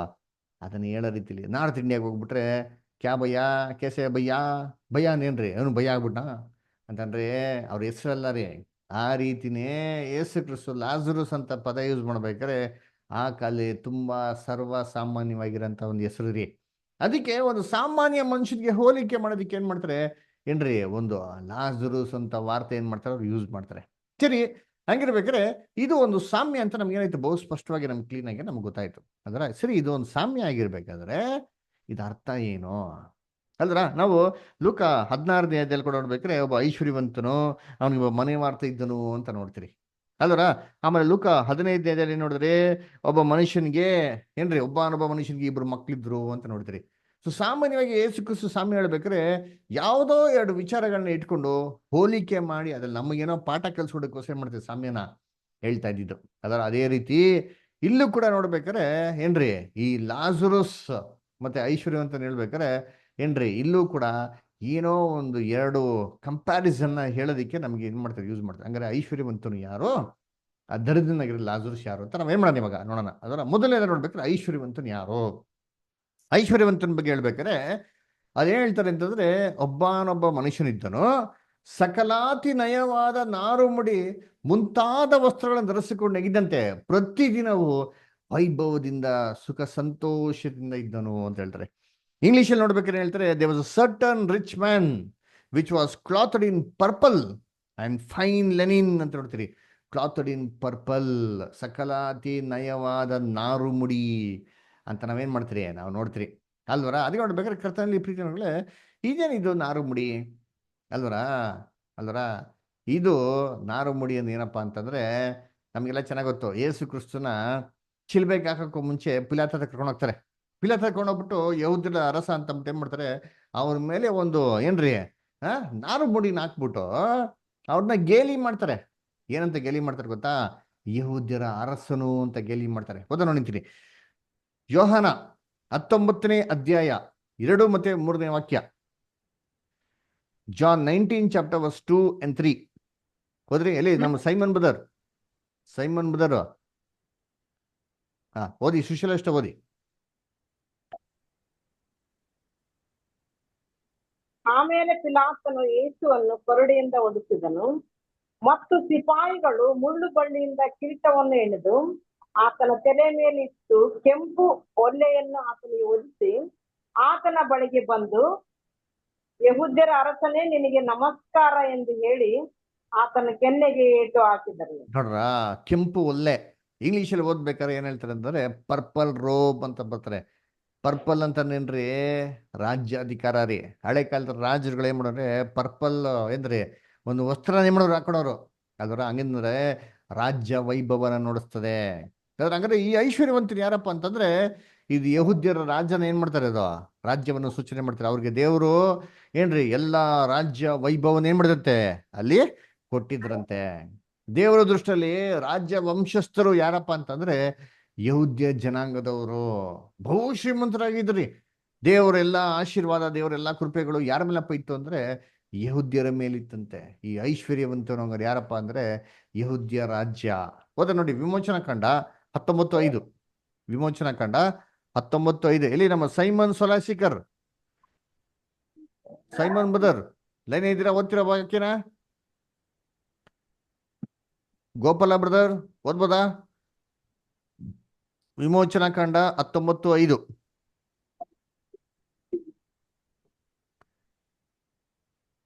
ಓಕೆ, ಓದ್ತೀರಾ ಬೇರೆ ಯಾವ್ದಾದ್ರು? ಹೀಗಿರಲಾಗಿ ನೀವು ಮಾತನ್ನು ಹೀಗಿರಲಾಗಿ ನೀವು ನನ್ನ ಮಾತನ್ನು ಶ್ರದ್ಧೆಯಿಂದ ಕೇಳಿ ನಾನು ಮಾಡುವ ನಿಬಂಧನೆಯನ್ನು ಅನುಸರಿಸಿ ನಡೆದರೆ ನೀವು ಎಲ್ಲಾ ಜನಾಂಗಗಳಲ್ಲಿ ನನಗೆ ಸ್ವಕೀಯ ಜನರಾಗುವಿರಿ. ನೋಡ್ರ, ಎಲ್ಲಾ ಜನ ಹೆಂಗಿರ್ತೀರ ನೀವು, ನನಗೆ ಸ್ವಕೀಯ ಜನವಾಗಿರ್ತೀರಾ ಅಂತ ಹೇಳ್ತಾರೆ. ನೋಡ್ರ, you should be a special people. ಎಲ್ಲಾ ಜನಾಂಗದಲ್ಲಿ ವಿಶೇಷವಾಗಿ ಜನಾಂಗಗಳು ಯಾಗಿರ್ತೀರ ಅಂದ್ರೆ ನೀವು ಇರ್ತಂತ. ಅದಕ್ಕೆ ನೋಡ್ಬೇಕಾದ್ರೆ ಇಸ್ರೇಲ್ ಜನಗಳನ್ನ ಐಗುಪ್ತ ದೇಶ ಬಿಡುಗಡೆ ಮಾಡ್ಬೇಕು, ದೇವ್ರು ಮಾಡ್ತಾರೆ, ಸುಮ್ಮನೆ ಬಿಡುಗಡೆ ಮಾಡ್ತಾರೆ. 10 ಅದ್ಭುತಗಳಿದ್ದು, ಭಯಂಕರವಾದಂತ 10 ಅದ್ಭುತಗಳಿಂದ ದೇವರು ಒಂದು ಬಲವಾದ ಕೈನ ಏನ್ ಮಾಡ್ತಾರೆ, ಯಹೂದ್ಯರನ್ನ ಬಿಡುಗಡೆ ಮಾಡ್ಕೊಂಡು ಎಲ್ಲಿ ಕರ್ಕೊಂಡ್ಬರ್ತಾರೆ? ಕಾನಾನ್ ದೇಶಕ್ಕೆ ಕರ್ಕೊಂಡು. 40 ವರ್ಷ ಅವ್ರು ಹಾಕಿರೋಂಥ ವಸ್ತ್ರ ಏನಾಗಿಲ್ವಂತೆ, ಅದ ಏನು ಕಿತ್ತೋಗಿಲ್ವಂತೆ, ಹಾಕಿರೋಂಥ ಕೆರೆಗಳು ಕಿತ್ತೋಗಿಲ್ವಂತರಿ. ಅದರ ಎಲ್ಲಾ ರೀತಿ ಆಶೀರ್ವಾದ ಕೊಟ್ಟು, ಆಹಾರಗಳನ್ನ ಕೊಟ್ಟು ಸಮೃದ್ಧಿಯಾಗಿ ದೇವ್ರು ಏನ್ ಮಾಡ್ತಾರೆ, ಅವನ್ನ ಕಾನಾನ್ ದೇಶಕ್ಕೆ ಕರ್ಕೊಂಡ್ಬರ್ತಾರೆ. ಅದನ್ನ ನೋಡ್ಬೇಕಾದ್ರೆ ದೇವರ ಎಲ್ಲ ಸಿರಿ ಸಂಪತ್ತು, ಎಲ್ಲ ಆಶೀರ್ವಾದಗಳ ಐಶ್ವರ್ಯವಂತಾಗಿದ್ದವರು ಯಾರಪ್ಪ ಅಂದ್ರೆ ಇಸ್ರೇಲ್ ಜನಾಂಗ ಆದವರು. ಆಮೇಲೆ ಅಲ್ಲಿ ನೋಡ್ತೀರಿ ಏನ್ರಿ, ಒಂದು ಬಿಳಿ ವಸ್ತ್ರನ ಕೊಡಿ ಅಂತ ಕನ್ನಡದಲ್ಲಿ ನಾರು ಮುಡಿ, ನಯವಾದ ನಾರು ಮುಡಿ ಅಂತ ಬರ್ತಾರೆ. ಇಂಗ್ಲಿಷಲ್ಲಿ ಆಕ್ಚುಲಿ 2 ವಸ್ತ್ರಗಳು ಬರ್ತಾರೆ, ಪರ್ಪಲ್ ಅಂಡ್ ವೈಟ್ ಲೆನಿನ್ ಅಂತ ಬರ್ತಾರೆ. ಪರ್ಪಲ್ ಅಂದ್ರೆ ನೋಡ್ರಿ ರಾಜ್ಯಾಧಿಕಾರ, ಬಿಳಿ ವಸ್ತ್ರ ಏನು, ಬಿಳಿ ವಸ್ತ್ರ ಅಂತಂದ್ರೆ ನೀತಿವಂತಿಕೆ. ನೋಡಿ ವಾಕ್ಯ ಓದನ, ಪ್ರಕಟಣೆ 19:8. ಪ್ರಕಟಣೆ 19ನೇ ಅಧ್ಯಾಯ 8ನೇ ವಾಕ್ಯ. ಜೇಕಬ್ ಬ್ರದರ್ ಇದು ಲೈನ್ನಲ್ಲಿ, ಜೇಕಬ್ ಬ್ರದರ್ ಓದ್ತೀರಾ? ಓದ್ರಿ. ಪ್ರಕಾಶಮಾನವೂ ನಿರ್ಮಲವೂ ಆದ ನಯವಾದ ನಾರುಮಡಿಯನ್ನು ಧರಿಸಿಕೊಳ್ಳುವುದಕ್ಕೆ ಆಕೆ ಅನುಗ್ರಹಿಸೋಣವಾಗಿತ್ತು. Okay, continue. ಆ ನಾರುಮಡಿ ಅಂದರೆ ದೇವಜನರ ಸಾರ್ಥ ಕಾರ್ಯಗಳೇ. ಇದಲ್ಲದೆ ಅವನು ಸಾಕ್ಷಿ, ಥ್ಯಾಂಕ್ ಯು. ಇದು ಈ ನಾರುಮುಡಿ ಅಂದರೆ ದೇವಜನರ ಸತ್ ಕಾರ್ಯಗಳೇ ಅಂತ ಬರ್ತಾರೆ. ಇಂಗ್ಲಿಷಲ್ಲಿ ಹೋದ್ರೆ ಅಂತಂದ್ರೆ ಏನ್ರಿ, the righteousness of the science ಅಂತ ಹೇಳ್ತಾರೆ, ನೀತಿವಂತಿಕೆ ಅಂತ ಹೇಳ್ತಾರೆ. ಅಲ್ವರ ನೋಡಿ, ಇವಾಗ ನಾವು ಯೇಸು ಕ್ರಿಸ್ತನ ಅಂಗೀಕಾರ ಮಾಡಿದ್ಮೇಲೆ ದೇವ್ರು ನಮ್ಗೆ ಏನ್ ಮಾಡೋರೆ, ನೀತಿ ವಸ್ತ್ರ ಕೊಡ್ತಾರೆ. ಇದೇ ತರ ಯಹೂದ್ಯರುಗಳಿಗೆ ಒಂದು ನೀತಿ ವಸ್ತ್ರ ಏನ್ ಮಾಡೋದು ದೇವ್ರು ಕೊಟ್ಟಿದ್ರು. ಹೇಗಪ್ಪ ಕೊಟ್ಟಿದ್ರು ಅಂತಂದ್ರೆ ಅವರು ದೇವ್ರಿಗೆ ಮಾಡುವಂತ ಯಜ್ಞಗಳು, ಬಲಿಗಳು, ಅದ್ರ ಮುಖಾಂತರ ದೇವ ದೃಷ್ಟಿಯಲ್ಲಿ ಏನಾಗೋರು ಅಂತಂದ್ರೆ ಅವ್ರು ನೀತಿವಂತರಾಗೋರ್ರಿ. ಅದರಿಂದ ಇಡೀ ಇಸ್ರೇಲ್ ಜನಾಂಗದವರು ದೇವ ದೃಷ್ಟಿ ಹೆಂಗಿದ್ರಂತೆ, ಸಕಲ ವಿಧವಾದಂತ ನಯವಾದ ನಾರುಮುಡಿಗಳನ್ನು ಧರಿಸ್ಕೊಂಡು ವೈಭವದಿಂದ ಶ್ರೀಮಂತರಾಗಿ ದೇವರ ನೀತಿವಂತಿಕೆನೊಂದೇ ಹೆಂಗಿದ್ರಂತೆ, ದಿನ ಸಂತೋಷಿಸ್ತಾ ಇದ್ರು ಅಂತಂತ ಹೇಳ್ತಾರೆ. ಸರಿ, ಇವ್ರು ಏನ್ ತಿಂತಾ ಇದ್ರು ಅಂತ ನೋಡ್ತೀರಿ, ರೊಟ್ಟಿ ಅಲ್ವರ ಏನ್ರಿ. ಅವನ್ ದರಿದ್ರ ಲಾಜರಸ್ ಏನ್ ಆಸೆ ಪಟ್ಟ, ಐಶ್ವರ್ಯವಂತನ ಮೇಜಿಂದ ಬೀಳಂತ ರೊಟ್ಟಿ. ಹಂಗಾರೆ ಐಶ್ವರ್ಯವಂತನ್ ತಿಂತಾ ಇದೇನು, ರೊಟ್ಟಿ ಅಲ್ವರ. ರೊಟ್ಟಿ ಅಂದ್ರೆ ಬೈಬಲಲ್ಲಿ ಅರ್ಥ ಏನೋ, ಬೈಬಲ್ ಅರ್ಥ ಏನ್ ಹೇಳ್ರಿ, ರೊಟ್ಟಿ ಅಂದ್ರೆ ಅರ್ಥ ಏನೋ, ದೇವ್ರ ವಾಕ್ಯಗಳು, ದೇವ್ರ ಅಲ್ವರ. ಮತ್ತೆ 4:4 ಹೇಳ್ತಲ್ಲ, ಮನುಷ್ಯ ರೊಟ್ಟಿ ಮಾತಿಂದ ಬದುಕೋದಿಲ್ಲ, ದೇವರ ಬಾಯಿಂದ ಹೊರಡು ಬರುವ ಪ್ರತಿಯೊಂದು ಮಾತಿಂದಲೂ ಬದುಕೋನು ಅಂತ ಬರೆದಿದೆಯಲ್ಲ ಅಂತ ಹೇಳ್ತಾರೆ. ಅದರಂದ್ರೆ ದೇವರ ವಾಕ್ಯ ರೀ. ಯಹೂದ್ಯರಿಗೆ ದೇವ್ರ ಏನ್ ಮಾಡಿದ್ರು, ಎಲ್ಲಾ ಆಶೀರ್ವಾದ, ಎಲ್ಲಾ ವಾಕ್ಯಗಳನ್ನ ಕೊಟ್ಟಿದ್ರು. ಅಂದ್ರೆ ಶ್ರೀಮಂತನು ಯಹೂದ್ಯ ಜನಾಂಗದವರು. ರೋಮಾಪುರದಲ್ಲಿ ಓದ ನೋಡಿದ್ದೀನಿ 9ನೇ ಅಧ್ಯಾಯ 4 ಮತ್ತು 5ನೇ ವಾಕ್ಯ. ರೋಮನ್ಸ್ 9 ಚಾಪ್ಟರ್ ವರ್ಸ್ 4 and 5 ಎಲ್ಲಿ ನಮ್ಮ ಸೈಮನ್ ಬ್ರದರ್, ಯಾಕೆ ಸೈಮನ್ ಬ್ರದರ್ ಏನು ಓದ್ತಾನಿಲ್ವಲ್ಲ? ಸೈಮನ್ ಸೊಲಿಸಿಕರ್, ಆಮೇಲೆ Prajwal, Joseph brother, Ramya sister ಓದ್ರಿ. ಅವರು ಇಸ್ರಾಯೇಲಿನ ವಂಶದವರು, ದೇವರು ಪುತ್ರರಾಗಿ ಸ್ವೀಕರಿಸಿದವರು ಆಗಿದ್ದಾರೆ. ಅವರಲ್ಲಿ ದೇವರ ತೇಜ ಸಾನ್ನಿಧ್ಯವು ಇದೆ.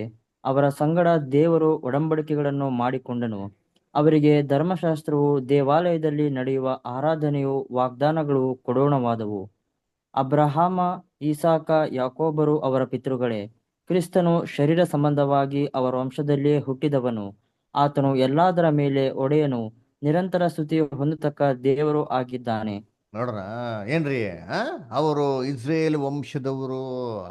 ಯಾರಪ್ಪ ಇಸ್ರೇಲ್ ವಂಶದವರು? ಸುಮ್ಮನೆನಾ? ಪುತ್ರ ಸ್ವೀಕಾರನ ಹೊಂದಿದವರು, ದೇವರ ತೇಜ ಸಾನ್ನಿಧ್ಯವು ಅವರಲ್ಲಿದೆ, ಒಡಂಬಡಿಕೆಗಳು, ಅಲ್ಲರ ಯಜ್ಞಗಳು, ನೈವೇದ್ಯಗಳು, ರಾಜರುಗಳು, ಯಾಜಕರನ್ನ ಕಳಿಸಿದೆಲ್ಲಂತೆ ಯಹೂದ್ಯರಿಗೆ. ದೇವರ ಎಲ್ಲ ಏನ್ರಿ ಪೂಜೆ ಪುರಸ್ಕಾರಗಳು, ಅದರ ಆಲಯದಲ್ಲಿನಂತೆಲ್ಲ ಕೆಲಸಗಳು, ದೇವದರ್ಶನ ಗುಡಾರ, ಇವೆಲ್ಲ ಕೊಟ್ಟಿದ್ ಯಾರು? ನ್ಯಾಯಪ್ರಮಾಣ ಕೊಟ್ಟಿದ್ ಯಾರಿಗೆ? ಯಹೂದ್ಯರಿಗೆ. ಹಂಗ್ರೆ ಕರ್ತನಲ್ಲಿ ಪ್ರೀತಿ ಅಂತ ಸಲ ನೋಡ್ಬೇಕಾರೆ ಇಡೀ ಲೋಕದಲ್ಲಿ ಏನ್ರಿ ತುಂಬಾ ಐಶ್ವರ್ಯವಂತರು, ದೇವರ ಆಶೀರ್ವಾದದಿಂದ ಐಶ್ವರ್ಯವಂತರು ಆದವ್ರು ಯಾರಪ್ಪ ಅಂದ್ರೆ ಇಸ್ರೇಲ್ ಜನಾಂಗದವರು. ಅದಕ್ಕೆ ಈ ಒಂದು ಐಶ್ವರ್ಯವಂತನ ಯಾರಪ್ಪ ಅಂದ್ರೆ ಇಸ್ರೇಲ್ ರಾಜ್ಯ. ಅಲ್ರ ನೋಡಿ, ವಾಕ್ಯ ಓದೋಣ ಅಂತೀನಿ. ಇಲ್ಲಿ ಆಮೋಸ್ 3:2 ಓದಿ, ಧರ್ಮೋಪದೇಶಕಾಂಡ 4:7 ಓದಿಂತೀನಿ. ಆಮೋಸ್ 3:2. ರೆಮೆಸ್ಟರ್ ಓದ್ಬೋದಾ? ಓದ್ತೀನಿ ಫಸ್ಟ್ರೆ. ಭೂಮಿಯ ಸಕಲ ಕುಲಗಳೊಳಗೆ ನಿಮ್ಮನ್ನು ಮಾತ್ರ ನನ್ನವರೆಂದು ಅರಿತುಕೊಂಡಿದ್ದೇನೆ. ಆದ ಕಾರಣ ನಿಮ್ಮ ಎಲ್ಲಾ ಪಾಪಗಳ ಫಲವನ್ನು ನಿಮಗೆ ತಿನ್ನಿಸುವೆನು. ನೋಡ್ರ ಏನ್ ಹೇಳ್ತಾರೆ? ಭೂಮಿ ಎಲ್ಲಾ ಜನಗಳು ನಿಮ್ಮನ್ನ ಮಾತ್ರ ಆಯ್ಕೆ ಮಾಡಿದ್ರಿ, ನೀವು ಮಾತ್ರ ಏನ್ರಿ ಐಶ್ವರ್ಯವಂತರಿ, ಬೇರೆ ಎಲ್ಲರಿ ಅಲ್ಲರ ಇಸ್ರೇಲ್ ರಾಜ್ಯ. ಇನ್ನೊಂದು ವಾಕ್ಯ ಓದೋಣ, ಧರ್ಮೋಪದೇಶಕಾಂಡ 4:7. ಜೋಯಲ್ ಬದರ್ ಓದ್ತೀರಾ? ಜೋಸಫ್ ಬದರ್ ಓದಿ. ನಾವು ನಮ್ಮ ದೇವರಾದ ಯೆಹೋವನಿಗೆ ಮೊರೆಯಿಡುವಾಗೆಲ್ಲ ಆತನು ಸಮೀಪವಾಗಿಯೇ ಇದ್ದಾನಲ್ಲ. ಬೇರೆ ಎಷ್ಟು ದೊಡ್ಡ ಜನಾಂಗಕ್ಕಾದರೂ ಯಾವ ದೇವರು ಹೀಗೆ ಸಮೀಪವಾಗಿರುವನು? ಈ ಯಾರು ಇದ್ರ ಅಂತರ್ಗಿದ್ರ? ಎಲ್ಲಾರೇ ಅಂತಾರೆ. ಅದಕ್ಕೆ ನೋಡ್ಬೇಕ್ರಿ, ಇಸ್ರೇಲ್ ರಾಜ್ಯ. ಸರಿ, ಈ ಐಶ್ವರ್ಯವಂತನ ಇಸ್ರೇಲ್ ರಾಜ್ಯ ಅಂತಂದ್ರೆ ದರಿದ್ರನಾಗಿರೋಂಥ ಲಾಜರಸ್ ಯಾರು? ಅವನು ಎಲ್ಲಪ್ಪ ಇದ್ದಂತಂದ್ರೆ ಈ ಒಂದು ಏನ್ರಿ ಮನೆ ಬಾಗಿಲ ಹತ್ರ ಇದ್ದಂತೆ. ಯಾರ ಮನೆ ಬಾಗಿಲ ಹತ್ರ? ಐಶ್ವರ್ಯವಂತರ ಮನೆ ಬಾಗಿಲ ಹತ್ರ ಇದ್ದಂತೆ. ಅಲ್ವರ ಅವನು ಏನಪ್ಪ ಮಾಡ್ತಾ ಇದ್ದ ಅಂತ ನೋಡ್ತಿದ್ರೆ ಅವನ್ ಬಾಗಿಲ ಹತ್ರನೇ ಬಿತ್ಕೊಂಡಿದ್ದಂತೆ. ಅಲ್ವರ ನಾಯಿಗಳು ಏನ್ ಮಾಡ್ತಾರೆ? ಬಂದು ಉಣ್ಣೆಲ್ಲ ನೆಕ್ತಾ ಇತ್ತಂತೆ. ಅಲ್ವರ ಇವ್ರು ಯಾರಪ್ಪ ಅಂತಂದ್ರೆ ಅನ್ಯ ಜನಾಂಗದವರು. ಅಲ್ವರ ಐಶ್ವರ್ಯವಂತನು ಏನ್ರಿ ಇಸ್ರೇಲ್ ಜನಾಂಗದವನು ಸೂಚನೆ ಮಾಡಿದ್ರೆ, ಈ ದರಿದ್ರನಾಗಿರೋ ಲಾಜರಸ್ ಯಾರನ್ನ ಸೂಚನೆ ಮಾಡ್ತಾನೆ ಕರ್ತನಲ್ಲಿ ಪ್ರೀತಿಸೋಳೆ? ಅನ್ಯ ಜನಾಂಗದವರು. ಅವ್ರು ಮಾಡಂತ ಎಲ್ಲಾ ದುಷ್ಕೃತ್ಯಗಳು ದೇವ್ ದೃಷ್ಟಿಯಲ್ಲಿ ಹೆಂಗಪ್ಪ ಇತ್ತು ಅಂದ್ರೆ ಅಸಹ್ಯವಾಗಿತ್ತು. ಮೈಯೆಲ್ಲ ಏನ್ರಿ ಉಣ್ಣಾನಂತ ರೀತಿಯಲ್ಲಿ ಇತ್ತಂತೆ. ಅವ್ರು ಮಾಡಂತ ದೇವರಿಗೆ ವಿರುದ್ಧವಾಗಿರಂತ ಏಸಿಗೆ ಕೆಲಸಗಳು. ನಾಯಿಗಳು ಬಂದು ಏನ್ ಮಾಡ್ತಿದ್ದ? ಅದನ್ನ ನೆಕ್ತಾ ಇತ್ತಂದ್ರೆ. ನಾಯಿಗಳಂದ್ರೆ ಏನು? ಬೈಬಲ್ ನೋಡ್ಬೇಕಾದ್ರೆ ನಾಯಿ ಉಂಟು ಅಶುದ್ಧ ಪ್ರಾಣಿ ರೀ. ಮನೇಲಿ ದಯವಿಟ್ಟು ಫ್ರೀ ಇದ್ರೆ ಓದಿ, ಯಾಜಿಕ ಕಾಂಡ 11ನೇ ಅಧ್ಯಾಯದಲ್ಲಿ ಕೊಡ್ತಾರೆ ನಾಯಿ ಉಂಟು ಅಶುದ್ಧ ಪ್ರಾಣಿ ಅಂತ. ಅದರ ಅಶುದ್ಧವಾಗಿರೋಂಥ ಒಂದು ಪ್ರಾಣಿ ಆಗಿರೋದ್ರಿಂದ ಏನ್ರಿ ಅದನ್ನ ಯೆಹೂದ್ಯರು ಏನ್ ಮಾಡಂಗಿಲ್ಲ, ಅದನ್ನ ತಿನ್ನಂಗಿಲ್ಲ ರೀ. ಅಂದ್ರೆ ಅನ್ಯ ಜನಾಂಗದವ್ರನ್ನ ಏನ್ ಮಾಡ್ತಾರೆ? ಅದು ಅಶುದ್ಧವಾಗಿರೋರನ್ನ ಸೂಚನೆ ಮಾಡ್ತದೆ ಅಲ್ವರ. ಅದಕ್ಕೆ ನೋಡಿರ್ತೀನಿ ವಾಕ್ಯ ಓದೋಣ. ಎಫೆಸರ್ ಬರೆದ ಪತ್ರಿಕೆ 2ನೇ ಅಧ್ಯಾಯ 12 ಮತ್ತು 13. ಜೋಯಲ್ ಬದರ್ ಓದ್ಬೋದಾ? Ephesians 2nd chapter 12 and 13.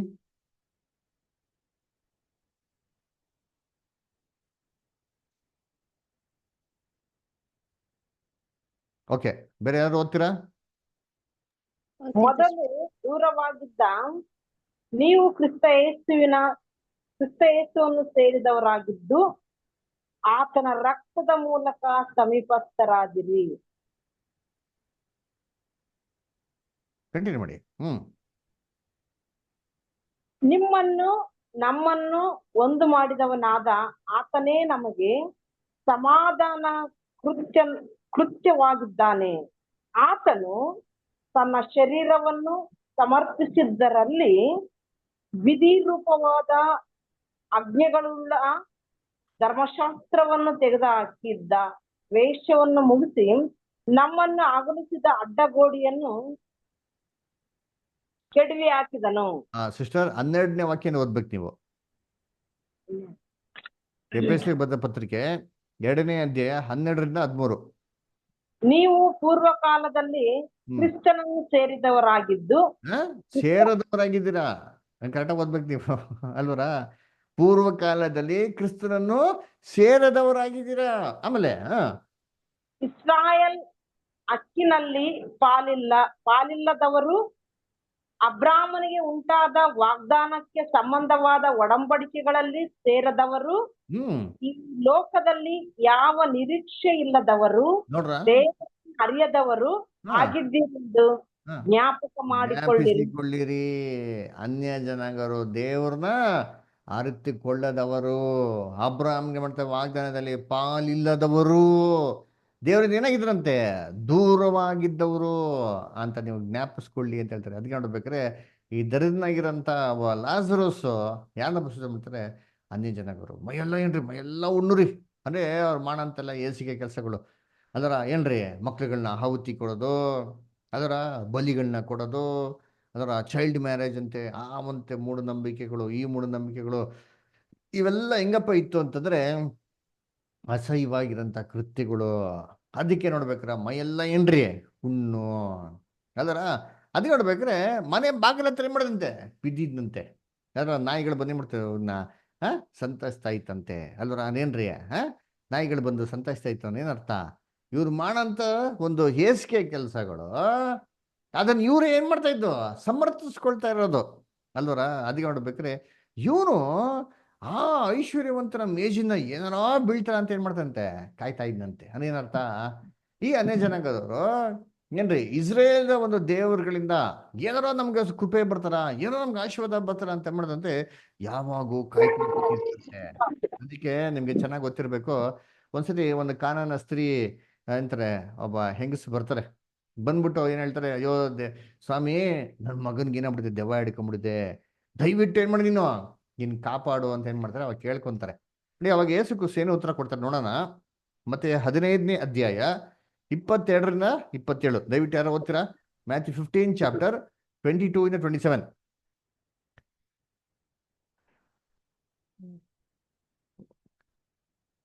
ಓದ್ತೀರಾ ರಮ್ಯಾ ಸಿಸ್ಟರ್?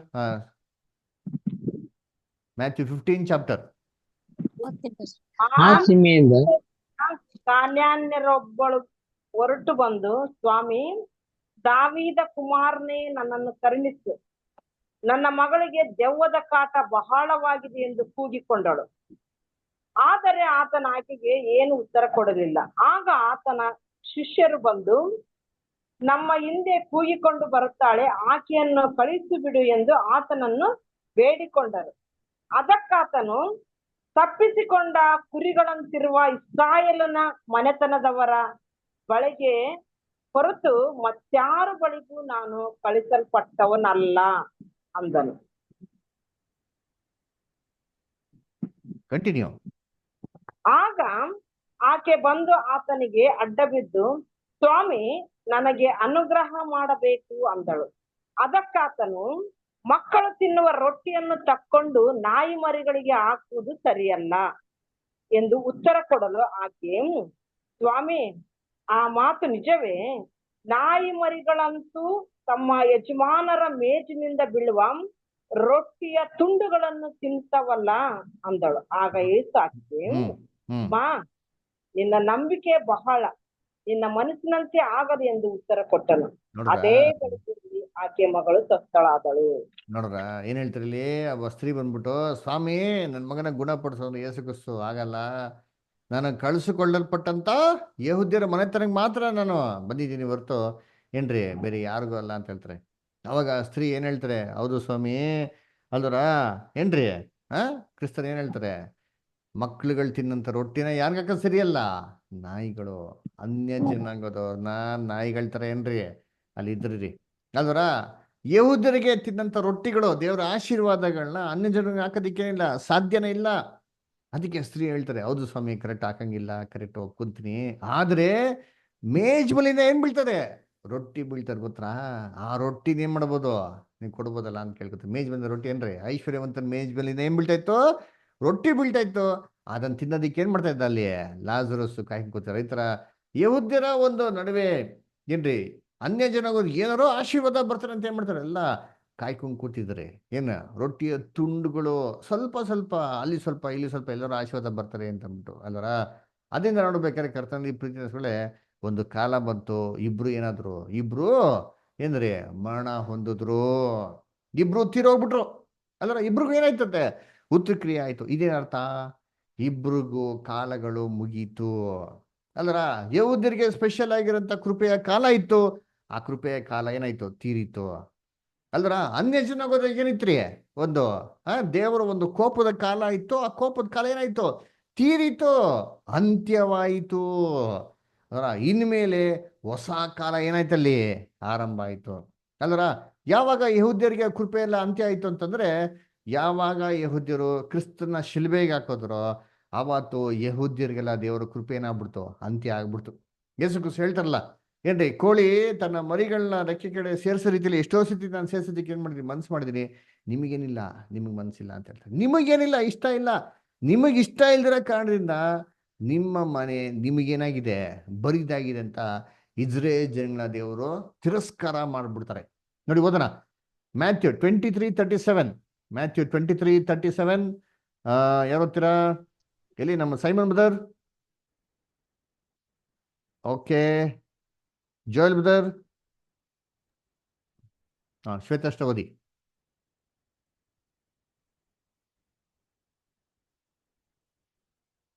Matthew 23:37 sister. ಯೆರೂಸಲೇಮೇ, ಪ್ರವಾದಿಗಳ ಪ್ರಾಣ ತೆಗೆಯುವವಳೆ, ದೇವರು ನಿನ್ನ ಬಳಿಗೆ ಕಳುಹಿಸಿಕೊಟ್ಟವರನ್ನು ಕಲ್ಲೆಸೆದು ಕೊಲ್ಲುವವಳೆ, ಕೋಳಿ ತನ್ನ ಮರಿಗಳನ್ನು ರೆಕ್ಕೆಗಳ ಕೆಳಗೆ ಕೂಡಿಸಿಕೊಳ್ಳುವಂತೆ ನಿನ್ನ ಮಕ್ಕಳನ್ನು ಕೂಡಿಸಿಕೊಳ್ಳುವುದಕ್ಕೆ ನನಗೆ ಎಷ್ಟೋ ಸಾರಿ ಮನಸ್ಸಿತ್ತು, ಆದರೆ ನಿಮಗೆ ಮನಸ್ಸಿಲ್ಲದೆ ಹೋಯಿತು. ನೋಡ್ರ, ನಿಮಗೆ ಮನಸ್ಸಿಲ್ಲದೆ ಹೋಯ್ತು ಅಂತ ಏನ್ ಮಾಡ್ತಾರೆ, ಇಸ್ರೇಲ್ ಜನ ರಿಜೆಕ್ಟ್ ಮಾಡ್ಬಿಡ್ತಾರೆ. ಅದಕ್ಕೆ ಇಸ್ರೇಲ್ ಜನ ರಿಜೆಕ್ಟ್ ಮಾಡ್ಬಿಟ್ಟು ದೇವ್ರು ಯಾರ ಕಡೆಗಪ್ಪ ತಿರುಗ್ತಾರೆ ಅಂದ್ರೆ, ಅನ್ಯ ಜನಾಂಗದವ್ರ ಕಡೆಗೆ ಏನ್ ಮಾಡ್ತಾರೆ, ತಿರುಗ್ತಾರೆ. ನೋಡಿ ಓದೋಣ, ಅಪೊಸ್ತಲ ಕೃತ್ಯಗಳು 13:36. ಆಕ್ಟ್ಸ್ 13:46. ಪ್ರಜ್ವಲ್ ಬ್ರದರ್ ಓದ್ತೀರಾ? ಆಕ್ಟ್ಸ್ 13:46. ಬ್ರದರ್.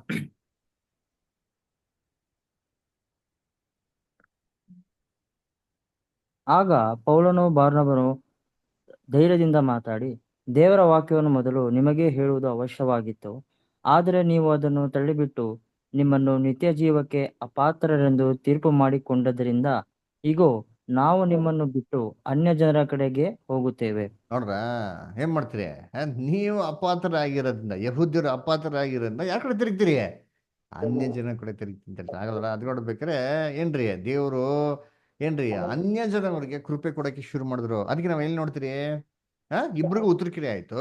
ಆದ್ರೆ ದರಿದ್ರನಾಗಿರೋ ಲಾಜರಸ್ನ ಏನ್ರಿ ದೇವದೂತರು ಬಂದು ಎಲ್ಲಿಕೊಂಡೋದ್ರಂತೆ, ಪರಲೋಕಕ್ಕೆ ತಂದ್ಕೊಟ್ಟಿದ್ಯಾ, ಅಬ್ರಾಹಮಿನ ಮಡಿಲು. ಅಲ್ರ ಏನ್ರಿ, ಅಬ್ರಾಹಮಿನ ಮಡಿಲು. ಅಬ್ರಾಹ್ಮ್ ಅಂದ್ರೆ ಏನು? ಅಬ್ರಾಹ್ಮ್ ಬೈಬಲ್ ಯಾರಿಗೆ ಛಾಯೆ? ನಾವು ಫಸ್ಟ್ ಕ್ಲಾಸ್ ಓದಿದ್ರಲ್ವಾ, ಟೈಪ್ ಆಂಟಿ ಟೈಪ್. ಚೆನ್ನಾಗಿ ಅರ್ಥ ಇದೆಯಾ? ಛಾಯೆ ನಿಜ ಸ್ವರೂಪ, ತಂದೆಯಾದ ದೇವರಿಗೆ ಛಾಯೆ, ತಂದೆಯ ದೇವರಿಗೆ ಛಾಯೆ. ಕರೆಕ್ಟ್ ಅಲ್ರ. ಅಬ್ರಾಹ್ಮ್ ಏನ್ ಮಾಡ್ತಾರೆ, ಒಬ್ಬನೇ ಮಗಂತ ಇಸಾಕನ್ ಬಲಿ ಕೊಡ್ತಾರೆ.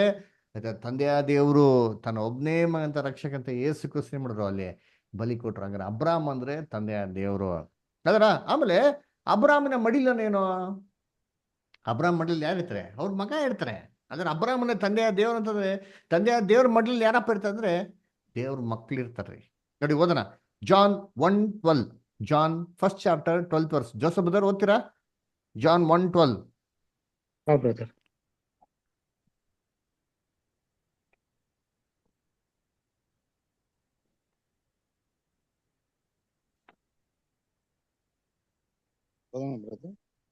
ಯೋಹಾನ ಸುವಾರ್ತೆ 1ನೇ ಅಧ್ಯಾಯ 12ನೇ ವಾಕ್ಯ. ಯಾರ್ಯಾರು ಆತನನ್ನು ಅಂಗೀಕರಿಸಿದರು, ಅಂದರೆ ಆತನ ಹೆಸರಿನಲ್ಲಿ ನಂಬಿಕೆ ಇಟ್ಟರು, ಅವರಿಗೆ ದೇವರ ಮಕ್ಕಳಾಗುವ ಅಧಿಕಾರವನ್ನು ಕೊಟ್ಟ. ನೋಡ್ರ, ಏನ್ ಅಧಿಕಾರ ಕೊಟ್ರಂತೆ? ದೇವರ ಮಕ್ಕಳಾಗೋದಿಕ್ಕೆ.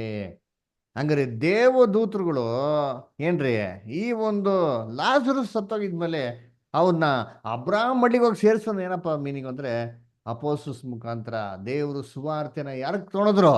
ಅನ್ಯ ಜನಗಳಿಗೆ ತೊಗೊಂಡೋಗಿ ಅವ್ರನ್ನ ದೇವ್ರ ಮಕ್ಕಳಾಗೋದಕ್ಕೆ ಏನ್ ಮಾಡಿದ್ರು? ಅವ್ರಿಗೆ ಆಶೀರ್ವಾದನ ಅವಕಾಶಗಳನ್ನ ಒದಗಿಸ್ಕೊಟ್ರು. ಸರಿ, ಇವಾಗ ಈ ಲಾಜರಸ್ ಈ ತರ ಅಬ್ರಾಹ್ಮ್ ಮಡಿಲಿ ಸಂತೋಷ ಪಡ್ತಾ ಇರ್ಬೇಕಾರೆ ಐಶ್ವರ್ಯವಂತರು ಏನ್ ಮಾಡ್ದಂತೆ, ಅಲ್ಲಿ ಪಾತಾಳದಲ್ಲಿ ಯಾತನೆ ಪಡ್ತಾ ಇದ್ದ ಅಂತ ನೋಡ್ತೀರಿ. ಅದರ ಏನಪ್ಪ ಪಾತಾಳ ಏನ್ ಪಡ್ತಾ ಇದ್ದವನು? ಯಾತನೆ ಪಡ್ತಾ ಇದ್ದ ಅಂತ ನೋಡ್ತೀರಿ. ಅದರ ಏನಪ್ಪ ಅಂತಂದ್ರೆ ಅನ್ಯ ಜನಗಳಿಗೆ ದೇವ್ರಿಗೆ ಯಾವಾಗ ಕೃಪೆ ಕೊಟ್ರೋ ಯಹೂದ್ಯರ ಮೇಲೆ ದೇವ್ರ ಕೋಪ ಏನಾಯ್ತು ಬರೋದಕ್ಕೆ ಶುರು ಆಯ್ತು. 70ನೇ ಇಸ್ವಿಯಲ್ಲಿ ಯೆರೂಸಲೇಮ್ನ ಸಂಪೂರ್ಣವಾಗಿ ಏನ್ ಮಾಡ್ತಾರೆ, ಅಲ್ಲಿ ಧ್ವಂಸ ಮಾಡಾಕ್ತಾರೆ. ಯಾವ ತರ ಧ್ವಂಸ ಮಾಡ್ತಾರೆ ಅಂತಂದ್ರೆ ಆ ಕೋಟೆನ ಒಡೆದಾಕಿ ಆಲಯದಲ್ಲಿ ಒಂದು ಕಲ್ಲು ಇನ್ನೊಂದು ಕಲ್ಲು ಇಳ್ದ ರೀತಿಯಲ್ಲಿ ಏನ್ ಮಾಡ್ತಾರೆ. ಅವಾಗ ಯೇಸು ಕ್ರಿಸ್ತ ಹೇಳಂತ ಪ್ರವಾದನೆ ಮಾತೇನಾಯ್ತು ನೆರವೇರ್ತು. ಯೇಸು ಕ್ರಿಸ್ತ ಹೇಳ್ತಾರಲ್ಲ, ಈ ವೈಭವದ ಆಲಯದಲ್ಲಿ ನೋಡ್ತಾ ಇದ್ದೀರಾ, ಅದೇ ಕಾಲಗಳು ಬರ್ತದೆ, ಒಂದು ಕಲ್ಲು ಮೇಲೆ ಇನ್ನೊಂದು ಕಲ್ಲು ಕೂಡ ಏನಾಗಿರಲ್ಲ ಅಂತ ಇರಲ್ಲ ಅಂತ ಹೇಳ್ತಾರೆ. ಆ ತರ ಏನಾಯ್ತು ಅಂದ್ರೆ ಯೆರೂಸಲೇಮ್ನ ಸಂಪೂರ್ಣವಾಗಿ ಏನ್ ಮಾಡ್ತಾರೆ, ದೇವರು ನಾಶ ಮಾಡ್ತಾರೆ. ದೇವರು ಕೋಪ ಯೆರೂಸಲೇಮ್ ಮೇಲೆ ಸಂಪೂರ್ಣವಾಗಿ ಬಂತು ನೋಡ್ರಿ. ಕೆಲವು ವಾಕ್ಯಗಳು ಓದೋಣ. ಲೂಕ್ 19 ಚಾಪ್ಟರ್ 41 ಇಂದ 44. ಲೂಕ್ 19 ಚಾಪ್ಟರ್ ವರ್ಸಸ್ 41 ಇಂದ 44. ವರುಣ್ ಬ್ರದರ್ ಲೈನ್ ಇದ್ದೀರಾ, ಓದ್ಬೋದಾ? ಬ್ರದರ್ ಓದ್ತೀನಿ. Thank you.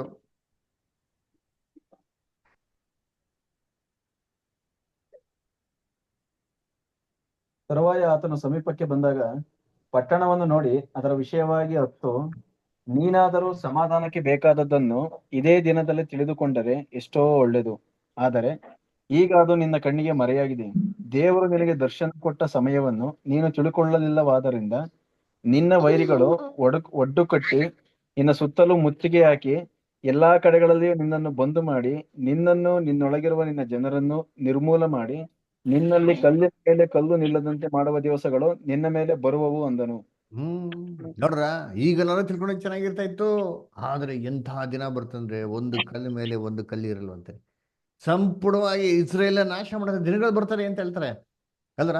ಮ್ಯಾಥ್ಯೂ 27:25. ಮ್ಯಾಥ್ಯೂ 27 ಓದಿ ಜೋಸಫ್. ಅವನನ್ನು ಕೊಲ್ಲಿಸಿದ್ದಕ್ಕೆ ನಾವು ನಮ್ಮ ಮಕ್ಕಳು ಉತ್ತರ ಕೊಡುತ್ತೇವೆ ಅಂದರು. ನೋಡ್ರ, ಪಿಲಾತ್ ಕೇಳ್ತಾರೆ ಅದರ ಯಹೂದ್ಯನ ಅರಸನ ಸಾಯಿಸ್ಬಿಡ್ಲಾ ಅಂತಂದ್ರೆ, ಇವನ್ ನಮ್ಗೆ ಅರಸ ಅಲ್ಲ, ಸೀಸರ್ ನಮ್ಗೆ ಅರಸ ಅಂತ ಹೇಳ್ತಾರೆ. ಇವನ್ ಏನ್ ಮಾಡ್ಲಿ ಅಂದ್ರೆ ಇವನ ಸಿಲ್ಬೆಗೆ ಹಾಕಿ ಅಂತ ಹೇಳ್ತಾರೆ. ಅಯ್ಯೋ ನನಗೂ ಅದಕ್ಕೂ ಸಂಬಂಧ ಅಂತ ಕೈ ತೊಳ್ಕೊಂಡ್ಬಿಡ್ತಾರೆ ಪಿಲಾತು. ಅದೇ ಹೇಳ್ತಾರೆ, ಅವ್ರ ರಕ್ತಕ್ಕೆ ನಾನು ಉತ್ತರ ಕೊಡ್ತೀನಿ ಕೊಡಪ್ಪ ಅಂತ ಹೇಳ್ತಾರೆ. ಈ ರೀತಿನೇ ಯಹೂದ್ಯರ ಮೇಲೆ ದೇವ್ರ ಭಯಂಕರ ಕೋಪ ಬಂತು ರೀ. ಯಾವ ತರ ಕೋಪ ಬಂತು ಅಂದ್ರೆ ಯಹೂದ್ಯರು ಯಾತನೆ ಪಡೋ ತರ ಆಗೋಯ್ತು. ಅದರ ಒಂದೇ ಒಂದು ತೊಟ್ಟು ನೀರು ಸಿಕ್ಕರೆ ಸಾಕ್ರಿ, ಅಯ್ಯೋ ಸ್ವಲ್ಪ ದಯೆ ಸಿಕ್ಕರೆ ಸಾಕು, ಸ್ವಲ್ಪ ಕೃಪೆ ಸಿಕ್ಕರೆ ಸಾಕು ಅಂತಂದ್ಬಿಟ್ಟು ಯಹೂದ್ಯರಿಗೆ ಚಿತ್ರಹಿಂಸೆ ಬಂದ್ಬಿಡ್ತು. ಯಾವಾಗ ಗೊತ್ತಾ? ಹಿಟ್ಲರ್ ಕಾಲದಲ್ಲಿ ಮುಖದಲ್ಲಿ ಮುಖ್ಯವಾಗಿ ನೋಡ್ಬೇಕಾದ್ರೆ ಸೆಕೆಂಡ್ ವರ್ಲ್ಡ್ ವಾರ್ ಟೈಮಲ್ಲಿ ಹಿಟ್ಲರ್ ಕಾಲದಲ್ಲಿ 60 ಲಕ್ಷ ಯಹೂದ್ಯರನ್ನ ಸಿಸ್ಟಮೆಟಿಕ್ ಆಗಿ ಏನ್ ಮಾಡ್ತಾರೆ, ಅವ್ರನ್ನ ಸ್ಲಾಟರ್ ಮಾಡಾಕ್ಬಿಡ್ತಾರೆ. ಚರ್ಮ ಸುಡ್ದಾಕ್ಬಿಟ್ಟು ಏನ್ರಿ ಅವ್ರಿಗೆ ಊಟನ ಕೊಡ್ದಿರ ಸಾಯ ಸ್ಥಿತಿಗೆ ಬಿಟ್ಬಿಡ್ತಾರೆ. Mass burial. ಅದರ ಸತ್ತೋಗಿದ್ಮೇಲೆ ಅವ್ರ ಬಾಡಿನ ಕೂಡ ಬಿಡಲ್ಲ, ಬಾಡಿನ ಪೋಸ್ಟ್ ಮಾರ್ಟಮ್ ಮಾಡಿ ಬಾಡಿಲಿರೋಂಥ ಎಲುಬುಗಳು ಚರ್ಮಗಳಿಂದ ಏನೆಲ್ಲ ಬೇಕೋ ಐಟಮ್ಸ್ಗಳು ಏನು ಮಾಡೋರಂತಲ್ಲ, ಲೆದರ್ ಐಟಮ್ಸ್ಗಳನ್ನ ಮ್ಯಾನುಫ್ಯಾಕ್ಚರ್ ಮಾಡೋಂಥ ಈ ಥರ ಭಯಂಕರವಾಗಿರುತ್ತೆ. ಯಾವ ಥರ ಏನು ಮಾಡ್ತಂತಲ್ಲ ಕೊಟ್ಟರಂತೆ ಅಲ್ವರ. ಅದಕ್ಕೆ ನೋಡ್ಬೇಕಾದ್ರೆ ಒಂದೇ ಒಂದು ತೊಟ್ಟು ನೀರಿಗೆ ಏನು ಮಾಡ್ತಾನೆ ಅವನು ತವಕ ಪಡ್ತಾನೆ. ಅವಾಗ ಏನು ಕೇಳ್ಕೊತಾರೆ, ತಂದೆ ದಯವಿಟ್ಟು ಏನು ಮಾಡೋ, ನೀನು ಲಾಜರಸ್ನ ಈ ಕಡೆಗೆ ಕಳ್ಸ್ಕೊಡು ಅಂತ ಹೇಳ್ತಾರೆ ಅಲ್ವರ. ಅವಾಗ ಅಬ್ರಾಹ್ಮನ ಉತ್ತರ ಕೊಟ್ರು. ಸಾಮ್ಯದಲ್ಲಿ ಏನು ನೋಡ್ತೀರಿ, ಇಲ್ಲ ಕಂದ, ಆ ಕಡೆಯಿಂದ ಈ ಕಡೆ ಒಬ್ರಿಗೆ ಬರೋಕ್ಕಾಗಲ್ಲ, ಈ ಕಡೆಯಿಂದ ಒಬ್ರು ಆ ಕಡೆಗೆ ಹೋಗಕ್ಕಾಗಲ್ಲ. ಯಾಕೆ ಅಂತಂದ್ರೆ ನಿನಗೆ ಒಳ್ಳೆ ಕಾಲ ಇತ್ತು, ಅವನಿಗೆ ಅವಾಗ ಕಷ್ಟ ಇತ್ತು. ಇವಾಗ ಅವನಿಗೆ ಸಂತೋಷ, ನಿನಗೇನ್ರಿ ಕಷ್ಟ ಅಂತ ಹೇಳ್ತಾರೆ. ಅದೇನಪ್ಪ ಅರ್ಥ ಅಂತಂದ್ರೆ ಯಹೂದ್ಯರಿಗೆ ಅಂತ ದೇವರ ಒಂದು ಕೃಪೆ ಸಮಯನ ಫಸ್ಟ್ ಕೊಟ್ಟಿದ್ರು. ಆ ಯಹೂದ್ಯರು ಏನ್ ಮಾಡ್ಲ, ಅದನ್ನ ಪ್ರಯೋಜನ ಪಡಿಸ್ಕೊಂಡಿಲ್ಲ. ಅವಾಗ ಅನ್ಯ ಜನಾಗೋದಕ್ಕೆ ದೇವ್ರ ಕೋಪ ಏನಾಗಿತ್ತು ಇತ್ತು. ಆದ್ರೆ ಯಾವಾಗ ಯಹೂದ್ಯರನ್ನ ದೇವರು ತಿರಸ್ಕರಿಸಿದ್ರು, ಅನ್ಯ ಜನರಿಗೆ ಏನಾಯ್ತು, ದೇವರ ದಯೆ ಬರೋಕೆ ಶುರು ಆಯ್ತು. ಆವಾಗ ಯಹೂದ್ಯರಿಗೆ ದೇವ್ರ ಕೋಪ ಏನಾಗಿದೆ ಇದೆ. ಇದು ಎಲ್ಲಿವರೆಗೂ ಇರ್ತಾರೆ ಅಂತಂದ್ರೆ ಒಂದು ಕಾಲ ಬರೋ ತನಕ ಏನಾಗಿರ್ತಾರೆ ಅಂತ ನಾವೇನ್ ಮಾಡ್ತೀವಿ ನೋಡ್ತೀರಿ. ಅದನ್ನ ನೋಡ್ಬೇಕಾದ್ರೆ ಒಬ್ರು ಈ ಕಡೆಯಿಂದ ಆ ಕಡೆ ಹೋಗಕ್ಕಾಗಲ್ಲ, ಆ ಕಡೆಯಿಂದ ಈ ಕಡೆಗೆ ಏನ್ ಮಾಡಕ್ಕಾಗಲ್ಲ, ಬರೋದಕ್ಕಾಗಲ್ಲ. ಸೊ ದೊಡ್ಡ ಏನಾಗಿದೆ ಸೆಂಟ್ರಲ್ಲಿ ಡಂಗೂರ ಇದೆ ಅಂತ ನೋಡ್ತೀರಿ. ಏನದು ದೊಡ್ಡ ಡಂಗೂರ ಅಂತಂದ್ರೆ ನ್ಯಾಯ ಪ್ರಮಾಣ. ಇವತ್ತು ಕೂಡ ಯಹೂದ್ಯರು ಇನ್ನ ನ್ಯಾಯ ಪ್ರಮಾಣದಲ್ಲಿ ಏನಾಗಿದೆ, ಅವ್ರಿಗೆ ನಂಬಿಕೆ ಇದೆ. ಇವತ್ತು ಕೂಡ ಹೆಂಗ್ ಗೊತ್ತಾ ನಂಬ್ತಾರೆ, ನ್ಯಾಯ ಪ್ರಮಾಣ ನಂಬ್ತಾರೆ. ಅಯ್ಯೋ ನ್ಯಾಯ ಪ್ರಮಾಣ ಮುಖಾಂತರ ಮಸಿಯಾ ಬರ್ಬೇಕು ಅಂತ ಇವತ್ತು ಏನ್ ಮಾಡ್ತಾರೆ, ಮಸಿಯಾಗಿ ಕಾಯ್ಕೊಂಡು ಕೂತಿದ್ರೆ ಹೊರತು ಯೇಸು ಕ್ರಿಸ್ತನ ಮಸಿ ಅಂತ ಅಂಗೀಕಾರನೇ ಮಾಡಲ್ಲ ರೀ ಅಲ್ವರ. ಅದಕ್ಕೆ ಓದಿ ನೋಡಿ ವಾಕ್ಯನ, ಯೋಹಾನ 1:17, ಜಾನ್ 1:17 ಓದ್ತೀರಾ? ಧರ್ಮಶಾಸ್ತ್ರವು ಮೋಶೆಯ ಮುಖಾಂತರ ಕೊಡಲ್ಪಟ್ಟಿತ್ತು, ಕೃಪೆಯು ಸತ್ಯವು ಯೇಸು ಕ್ರಿಸ್ತನ ಮುಖಾಂತರವೇ ಬಂದವು. ಧರ್ಮಶಾಸ್ತ್ರ ಮುಗೀತಲ್ಲಿ, ಯೇಸು ಕ್ರಿಸ್ತನ ಧರ್ಮಶಾಸ್ತ್ರ ಮುಗೀತಿ, ಅವ್ರಿಗೆ ಮತ್ತೆ ಕೃಪೆ ಸತ್ಯ ಬಂತು. ಆದ್ರೆ ಯಹೂದ್ಯರು ಅವ್ರನ್ನ ನಂಬ್ದಿರೋ ಕಾರಣದಿಂದ ಇವತ್ತು ಕೂಡ ಎಲ್ಲಿದ್ದಾರೆ ಅಂತ ಇನ್ನ ನ್ಯಾಯಪ್ರಭು ಕೆಳಗಡೆ ಇದ್ದಾರೆ. ನ್ಯಾಯಪ್ರಭು ಕೆಳಗಡೆ ಇರೋದ್ರಿಂದ ಆ ನ್ಯಾಯಪ್ರಭು ನಂಬಿಕೆನ ಬಿಟ್ಟು ಹೊರಗಡೆ ಬರೋಕ್ಕೇನಿಲ್ಲ, ಸಾಧ್ಯ ಇಲ್ಲ. ಕೃಪೆಯಲ್ಲಿರೋರು ಯಾವುದೇ ಕಾರಣಕ್ಕೂ ತಿರುಗಿ ನ್ಯಾಯಪ್ರಭುಗೆ ಹೋಗೋದಕ್ಕೇನಿಲ್ಲ, ಸಾಧ್ಯನೇ ಇಲ್ಲ. ಸರಿ, ಅದಕ್ಕೆ ಏನು ಕೇಳ್ಕೊತಾರೆ ಇವನು ಐಶ್ವರ್ಯ ಏನು ಕೇಳ್ಕೊತಾರೆ, ಆಯ್ತು ಸ್ವಾಮಿ ನಮ್ಮ ಮನೇಲಿ ಏನಾಗಿದ್ದಾರೆ 5 ಮಂದಿ ಸಹೋದರಿದ್ದಾರೆ, ಅವ್ರನ್ನ ಕಳಿಸಿ ಅಂತ ಹೇಳ್ತಾರೆ. ಇಲ್ಲಿ ನಡೀತಿರೋದು ನೋಡ್ಬಿಟ್ಟು ಅವ್ರಿಗೇನು ಮಾಡಲಿ ಹೇಳಿ ಅಂತ. ಇದೇನು 5 ಮಂದಿ ಸಹೋದರು, 5 ಜನ ಅಂದ್ರೆ ಏನೋ ಅದರ ನಮ್ಗೆ ಚೆನ್ನಾಗಿ ಗೊತ್ತು. ಇಸ್ರೇಲಲ್ಲಿ ಎಷ್ಟು ಗೋತ್ರ ಇತ್ತು? ಇಸ್ರೇಲ್ ಎಷ್ಟು ಗೋತ್ರಗಳಿತ್ತು ಟೋಟ್ಲ? 12 ಬ್ರದರ್. 12 ಗೋತ್ರ, ಕರೆಕ್ಟಾ? ಸೊಲೊಮೋನ್ ಸತ್ತೋಗಿದ ನಂತರ ಏನಾಯ್ತದೆ, ಅದು 2 ಭಾಗವಾಗೇ ಬಂದ್ಬಿಡ್ತದೆ. ಎಷ್ಟು ಹೆಂಗ್ ಬಂತು, ಹೇಗ್ ಡಿವೈಡ್ ಆಯ್ತು? ರೆಹಬಾಮದು ಎರಬಾಮ್. Very good. ರೆಹಬ ಅಲ್ವರ 2 ಗೋತ್ರ ಸೇರ್ಬಿಟ್ಟು ಯಹೂದ್ಯ ರಾಜ್ಯ ಆಗ್ತದೆ, 10 ಗೋತ್ರ ಸೇರ್ಬಿಟ್ಟು ಇಸ್ರೇಲ್ ರಾಜ್ಯವಾಗ್ತದೆ. 2 ಸೇರು 1 ಅಂತಂದ್ರೆ 10 ಸೇರಿ ಎಷ್ಟಾಗಾರೆ 5 ಅಂತ ಅರ್ಥ. 5 ಮಂದಿ ಸಹೋದರು ಅಂತಂದ್ರೆ ಮಿಕ್ಕಿದ ಇಸ್ರೇಲ್ ಜನಾಂಗದವರು. ಅದರ ಅವರು ಕೂಡ ಈ ದುರ್ಗತಿಗೆ ಬರ್ದಿತ್ತಿಲ್ಲಿ ಅವ್ರಿಗೇನ್ ಮಾಡಿ ನೀವು ಕಳಿಸಿ ಅಂತ ಹೇಳ್ತಾರೆ. ಯಾರನ್ನ ಕಳಿಸಿ? ಸತ್ತೋರೊಳಗೆ ಒಬ್ರು ಕಳಿಸಿ. ಯಾರೀ ಸತ್ತೋದವರು? ಸತ್ತೋಗಿರೋರು ಯಾರು? ಕ್ರೈಸ್ತವರು ಅಂದ್ರ ದೇವ್ರ ಮಕ್ಳು. ಸತ್ತಿದ್ದೀರಲ್ವ ನಾವು, ಏನಕ್ಕೆ ಸತ್ತಿದ್ದೀರಿ? ದೇವ್ರ ಮಕ್ಳು ಏನಕ್ಕೆ ಸತ್ತಿದ್ದೀರಿ? ಪಾಪದ ಪಾಲಿಗೆ. ಪಾಪದ ಪಾಲ್ಗೇನಾಗಿದ್ದೀವಿ ನಾವು, ಸತ್ತಿದ್ದೀರಿ. ಎಲ್ಲಿದೆ ವಾಕ್ಯ ನೋಡಿ, ಓದಿ ಅಂತೀನಿ. ಎಲ್ಲಿ? ಕೊಲೋಸ್ಯರು ಬರೆದಂತ ಪತ್ರಿಕೆ ಓದಿ ಅಂತೀನಿ. ಕೊಲೋಸ್ಯರು 3:3 ಓದಿ. ಕೊಲೋಸ್ಯರು 3:3 ಓದಿ. ಯಾಕೆಂದರೆ ನೀವು ಸತ್ತಿರಲ್ಲ, ನಿಮ್ಮ ಜೀವವು ಕ್ರಿಸ್ತನೊಂದಿಗೆ ದೇವರಲ್ಲಿ ಮರೆಯಾಗಿಟ್ಟಿದೆ. ನೋಡ್ರ, ಸತ್ತಿರಲ್ಲ, ನಾವೆಲ್ಲ ಏನಾಗಿದ್ದೀರಿ ಲೋಕಕ್ಕೆ? ಸತ್ತಿರಿ. ನಮ್ಮ ಜೀವ ಕ್ರಿಸ್ತನ್ ಏನಾಗಿದೆ ಅಂತೆ? ಮರೆಯಾಗಿದ್ದಾರೆ. ನೋಡ್ರ, ಕರ್ತನಲ್ಲಿ ಪ್ರೀತಿ ಅಂತ ಸೋದರಗಳೇ, ವಿ ಆರ್ ಡೆಡ್. ಇಂಥ ಸತ್ತೋಗಿರೋರು ಅಲ್ಲರ, ಇಂಥ ಒಬ್ಬರು ಕ್ರೈಸ್ತವರು ಆಕ್ಚುಲಿ ಸತ್ತೋಗಿರೋಲ್ಲ ರೀ. ಅಲ್ಲ, ಲೋಕದ ಪಾಲ್ಗೆ ಸತ್ತಿ ಕ್ರಿಸ್ತನ ಜೀವಿಸ್ತಾ ಇರೋಂಥ ಕ್ರೈಸ್ತವರು ಇವರಲ್ಲಿ ಒಬ್ರು ಹೋಗ್ಬಿಟ್ಟು ಯಹೂದ್ಯರಿಗೆ ಹೇಳಿದ ಸುವಾರ್ಥ ಕೇಳ್ತಾರ? ನಮ್ಮ ಬೈಬಲ್ ಇಟ್ಕೊಂಡು ನಮ್ಗೆ ಹೇಳ್ತಿಲ್ಲಪ್ಪ ಅಂತ ಯಹೂದ್ಯರು ಮಾಡಲ್ಲ, ಸುವಾರ್ಥ ಕೇಳಾರ. ಇವತ್ತು ಕೂಡ ಹೋಗ್ಬಿಟ್ಟು ನೋಡಿರ್ತೀನಿ, ಯಾವುದೇ ಯಹೂದ್ಯರು ಬೈಬಲ್ನ ನಂಬಲ್ಲ. ಅವ್ರು ಇವತ್ತು ಕೂಡ ಮಸಿಯನ್ನ ಏನ್ ಮಾಡ್ತಾರೆ, ಇದು ನೋಡ್ಕೊಂಡು ಕಾಯ್ತಾ ಕೂತಿದ್ದಾರೆ ನೋಡಿರ್ತೀನಿ. ಇನ್ನೊಂದು ವಾಕ್ಯ ಓದೋಣ. ಎಫೆಸರಿಗೆ ಬರೆದ ಪತ್ರಿಕೆ 2:1 ಓದಿ. ಎಫೆಸರಿಗೆ ಬರೆದ ಪತ್ರಿಕೆ 2:1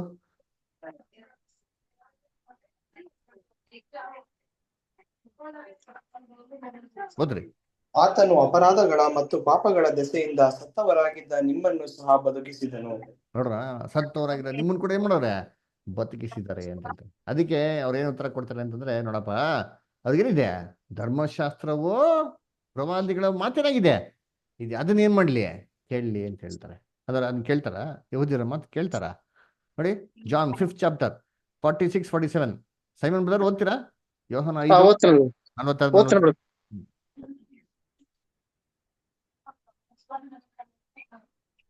ಅವನು ನನ್ನ ವಿಷಯವಾಗಿ ಬರೆದನು, ಆದದರಿಂದ ನೀವು ಮೋಶೆಯ ಮಾತನ್ನು ನಂಬುವವರಾಗಿದ್ದರೆ ನನ್ನ ಮಾತನ್ನು ನಂಬುತ್ತಿದ್ದೀರಿ. ಅವನು ಬರೆದ ಮಾತುಗಳನ್ನು ನೀವು ನಂಬದಿದ್ದರೆ ನಾನು ಹೇಳುವ ಮಾತುಗಳನ್ನು ಹೇಗೆ ನಂಬೀರಿ? ನೋಡ್ರ, ಅದನ್ನ ಹೇಳ್ತಾರೆ ಯೇಸು ಕ್ರಿಸ್ತರು. ನೋಡಪ್ಪ, ನೀವು ಮೋಸ ಮಾತನ್ನ ನಂಬ್ತಾ ಇದ್ರೆ ನನ್ನ ಮಾತನ್ನ ಮಾಡ್ತಾರೆ ನಂಬ್ತಾರೆ. ಯಾಕಂದ್ರೆ ಮೋಸ ಯಾರ ಬಗ್ಗೆ ಬರ್ತಾರೆ? ನನ್ನ ಬಗ್ಗೆ ಬರ್ತಾರೆ. ಅವ್ರ ಮಾತನೇ ನೀವು ಕೇಳಿದ್ರೆ ನನ್ನ ಮಾತು ಕೂಡ ಏನ್ ಮಾಡೋದಿಲ್ಲ ಹೇಳಿದ್ರೆ. ಇದನ್ನೇ ಅಲ್ಲಿ ಏನ್ ಮಾಡಿದ್ದು, ಅಬ್ರಹಾಮ ಉತ್ತರ ಕೊಟ್ಟಿದ್ದು. ಏನಂತ ಉತ್ತರ ಕೊಟ್ಟಿದ್ದು? ನೋಡಪ್ಪ, ಅವರು ಧರ್ಮಶಾಸ್ತ್ರ ಮಾತನ್ನೇ ಕೇಳಿಲ್ಲ ಅಂತಂದ್ರೆ ಕ್ರೈಸ್ತವ್ರ ಮಾತನ್ನ ಕೇಳ್ತಾರ? ಅವರು ಖಂಡಿತವಾಗಿ ಏನ್ ಮಾಡಲ್ಲ, ಕೇಳಲ್ಲ. ಅದನ್ನ ಕರ್ತನಲ್ಲಿ ಪ್ರೀತಿಸೋಗಳೇ, ಇಲ್ಲಿ ಲೂಕಲ್ಲಿ ಬರೆದಂತ ಒಂದು ವಿಚಾರ ನೋಡಿರೋದೇನಪ್ಪ ಅಂದ್ರೆ, ಒಂದು ಸಾಮ್ಯ, ಅದು ನೇರವಾಗಿ ನಡೆದಿರೋಂಥ ಘಟನೆ ಅಲ್ವೇ ಅಲ್ಲ. ಅದರಿಂದ ಈ ಒಂದು ಲೂಕನ ಬರೆದ ಸುವಾರ್ತೆಯಲ್ಲಿ ಐಶ್ವರ್ಯ ಲಾಜರಸನ ಕತೆ ತಗೊಂಡು ಆತ್ಮ ಸಾಯಲ್ಲ ಅಂತ ಹೇಳೋದು, ಅದು ನಂಬೋದು ಏನ್ರಿ, ಅದು ಖಂಡಿತವಾಗೂ ಏನ್ರಿ ಸರಿಯಾಗಿರೋಂಥ ವಿಚಾರ ಅಲ್ಲ. ಅದರಿಂದ ಸತ್ಯವೇದನ ಸರಿಯಾಗಿ ಓದಿ, ಸತ್ಯವೇದನ ಸರಿಯಾಗಿ ಪರಿಗಣಿಸಿದ್ರೆ ನಿಜವಾದ ಅಂಶಗಳು, ನಿಜವಾದ ಸತ್ಯಗಳನ್ನ ಕ್ಲೀನಾಗೆ ಗೊತ್ತಾಗ್ತಾರೆ. ಅದನ್ನ ಕರ್ತನಲ್ಲಿ ಪ್ರೀತಿಗಳೇ ಏನ್ರಿ, ಇದು ಆತ್ಮ ಸಬ್ಜೆಕ್ಟ್ದು ಅಂತ್ಯ. ಓಕೆನಾ? ಸೊ ನೆಕ್ಸ್ಟ್ ವಾರ ಈ ಆತ್ಮ ಸಬ್ಜೆಕ್ಟ್ ಬಗ್ಗೆ ಎಲ್ಲಾ ತರ ಪ್ರಶ್ನೆಗಳು ಡಿಸ್ಕಷನ್ ಇರ್ತಾರೆ. ಅದರಿಂದ ದಯವಿಟ್ಟು ನಿಮ್ಗೆ ಏನೇ ಪ್ರಶ್ನೆಗಳಿದ್ರೆ ನೆಕ್ಸ್ಟ್ ವಾರ ತಗೊಂಬನ್ನಿ. ಏನೇ ಪ್ರಶ್ನೆ ಇರಲಿ, ಎಂಥ ಪ್ರಶ್ನೆ ಇರಲಿ, ಏನೇ ಪ್ರಶ್ನೆ ಇರಲಿ, ದಯವಿಟ್ಟು ತಗೊಂಬನ್ನಿ. ನೆಕ್ಸ್ಟ್ ವೀಕು ಸತ್ಯವೇದರ ಪ್ರಕಾರ ಎಲ್ಲ ಡಿಸ್ಕಷನ್ ಮಾಡೋಣ. ಆಯ್ತಾ? ಇದುವರೆಗೂ ಆಗಿರೋ ಪಾಠಗಳ ಲಿಂಕ್ ಕಳಿಸ್ಕೊಡ್ತೀರಿ. ದಯವಿಟ್ಟು ನಿಧಾನವಾಗಿ ಧ್ಯಾನ ಮಾಡಿ ನಿಧಾನವಾಗಿ ವಾಕ್ಯಗಳನ್ನ ಕೇಳಿ ನೀವು ಸತ್ಯಾರ್ಥಗಳನ್ನ ಗ್ರಹಿಸ್ಕೊಳ್ಳಿ. ಆ ಥರ ಅದ್ರಲ್ಲಿ ಏನೋ ಡೌಟ್ಸ್ಗಳಿತ್ತಂದ್ರೆ ದಯವಿಟ್ಟು ಎಲ್ಲ ಡೌಟ್ಸ್ಗಳನ್ನ ಬರ್ಕೊಳ್ಳಿ. ನೆಕ್ಸ್ಟ್ ವೀಕು ಬೈಬಲ್ ಪ್ರಕಾರ ಏನೇನು ಪ್ರಶ್ನೆಗಳಿದೆಯೋ ಇವೆಲ್ಲರಿಗೂ ಸತ್ಯವೇದ ಮುಖಾಂತರ ಮಾಡೋದು ಉತ್ತರನ ನೋಡೋಣ. ಓಕೆನಾ? ದೇವ್ರ ವಾಕ್ಯಗಳನ್ನ ಆಶೀರ್ವದಿಸ್ಲಿ. God bless. ಯಾರಿಗಾರ ಏನೋ ಕೇಳೋದೇನಿದೆಯಾ? ಯಾರಿಗಾರ ಹೇಳೋದೇನೋ ಇದೆಯಾ? ಏನೋ ಹೇಳ್ಬೇಕು ಅಂತಿದ್ದೀರಾ? ಯಾರೋ ಕೇಳಬೇಕು ಅಂತಿದ್ದೀರಾ? ದಯವಿಟ್ಟು ಕೇಳ್ಬೋದು, ದಯವಿಟ್ಟು ಮಾತಾಡ್ಬೋದು.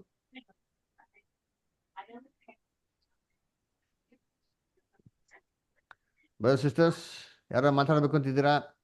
ಸೈಮನ್ ಬ್ರದರ್, ಇಲ್ಲ ಬ್ರದರ್. ಇಲ್ಲ brother. Okay. Anil brother, Gopala brother,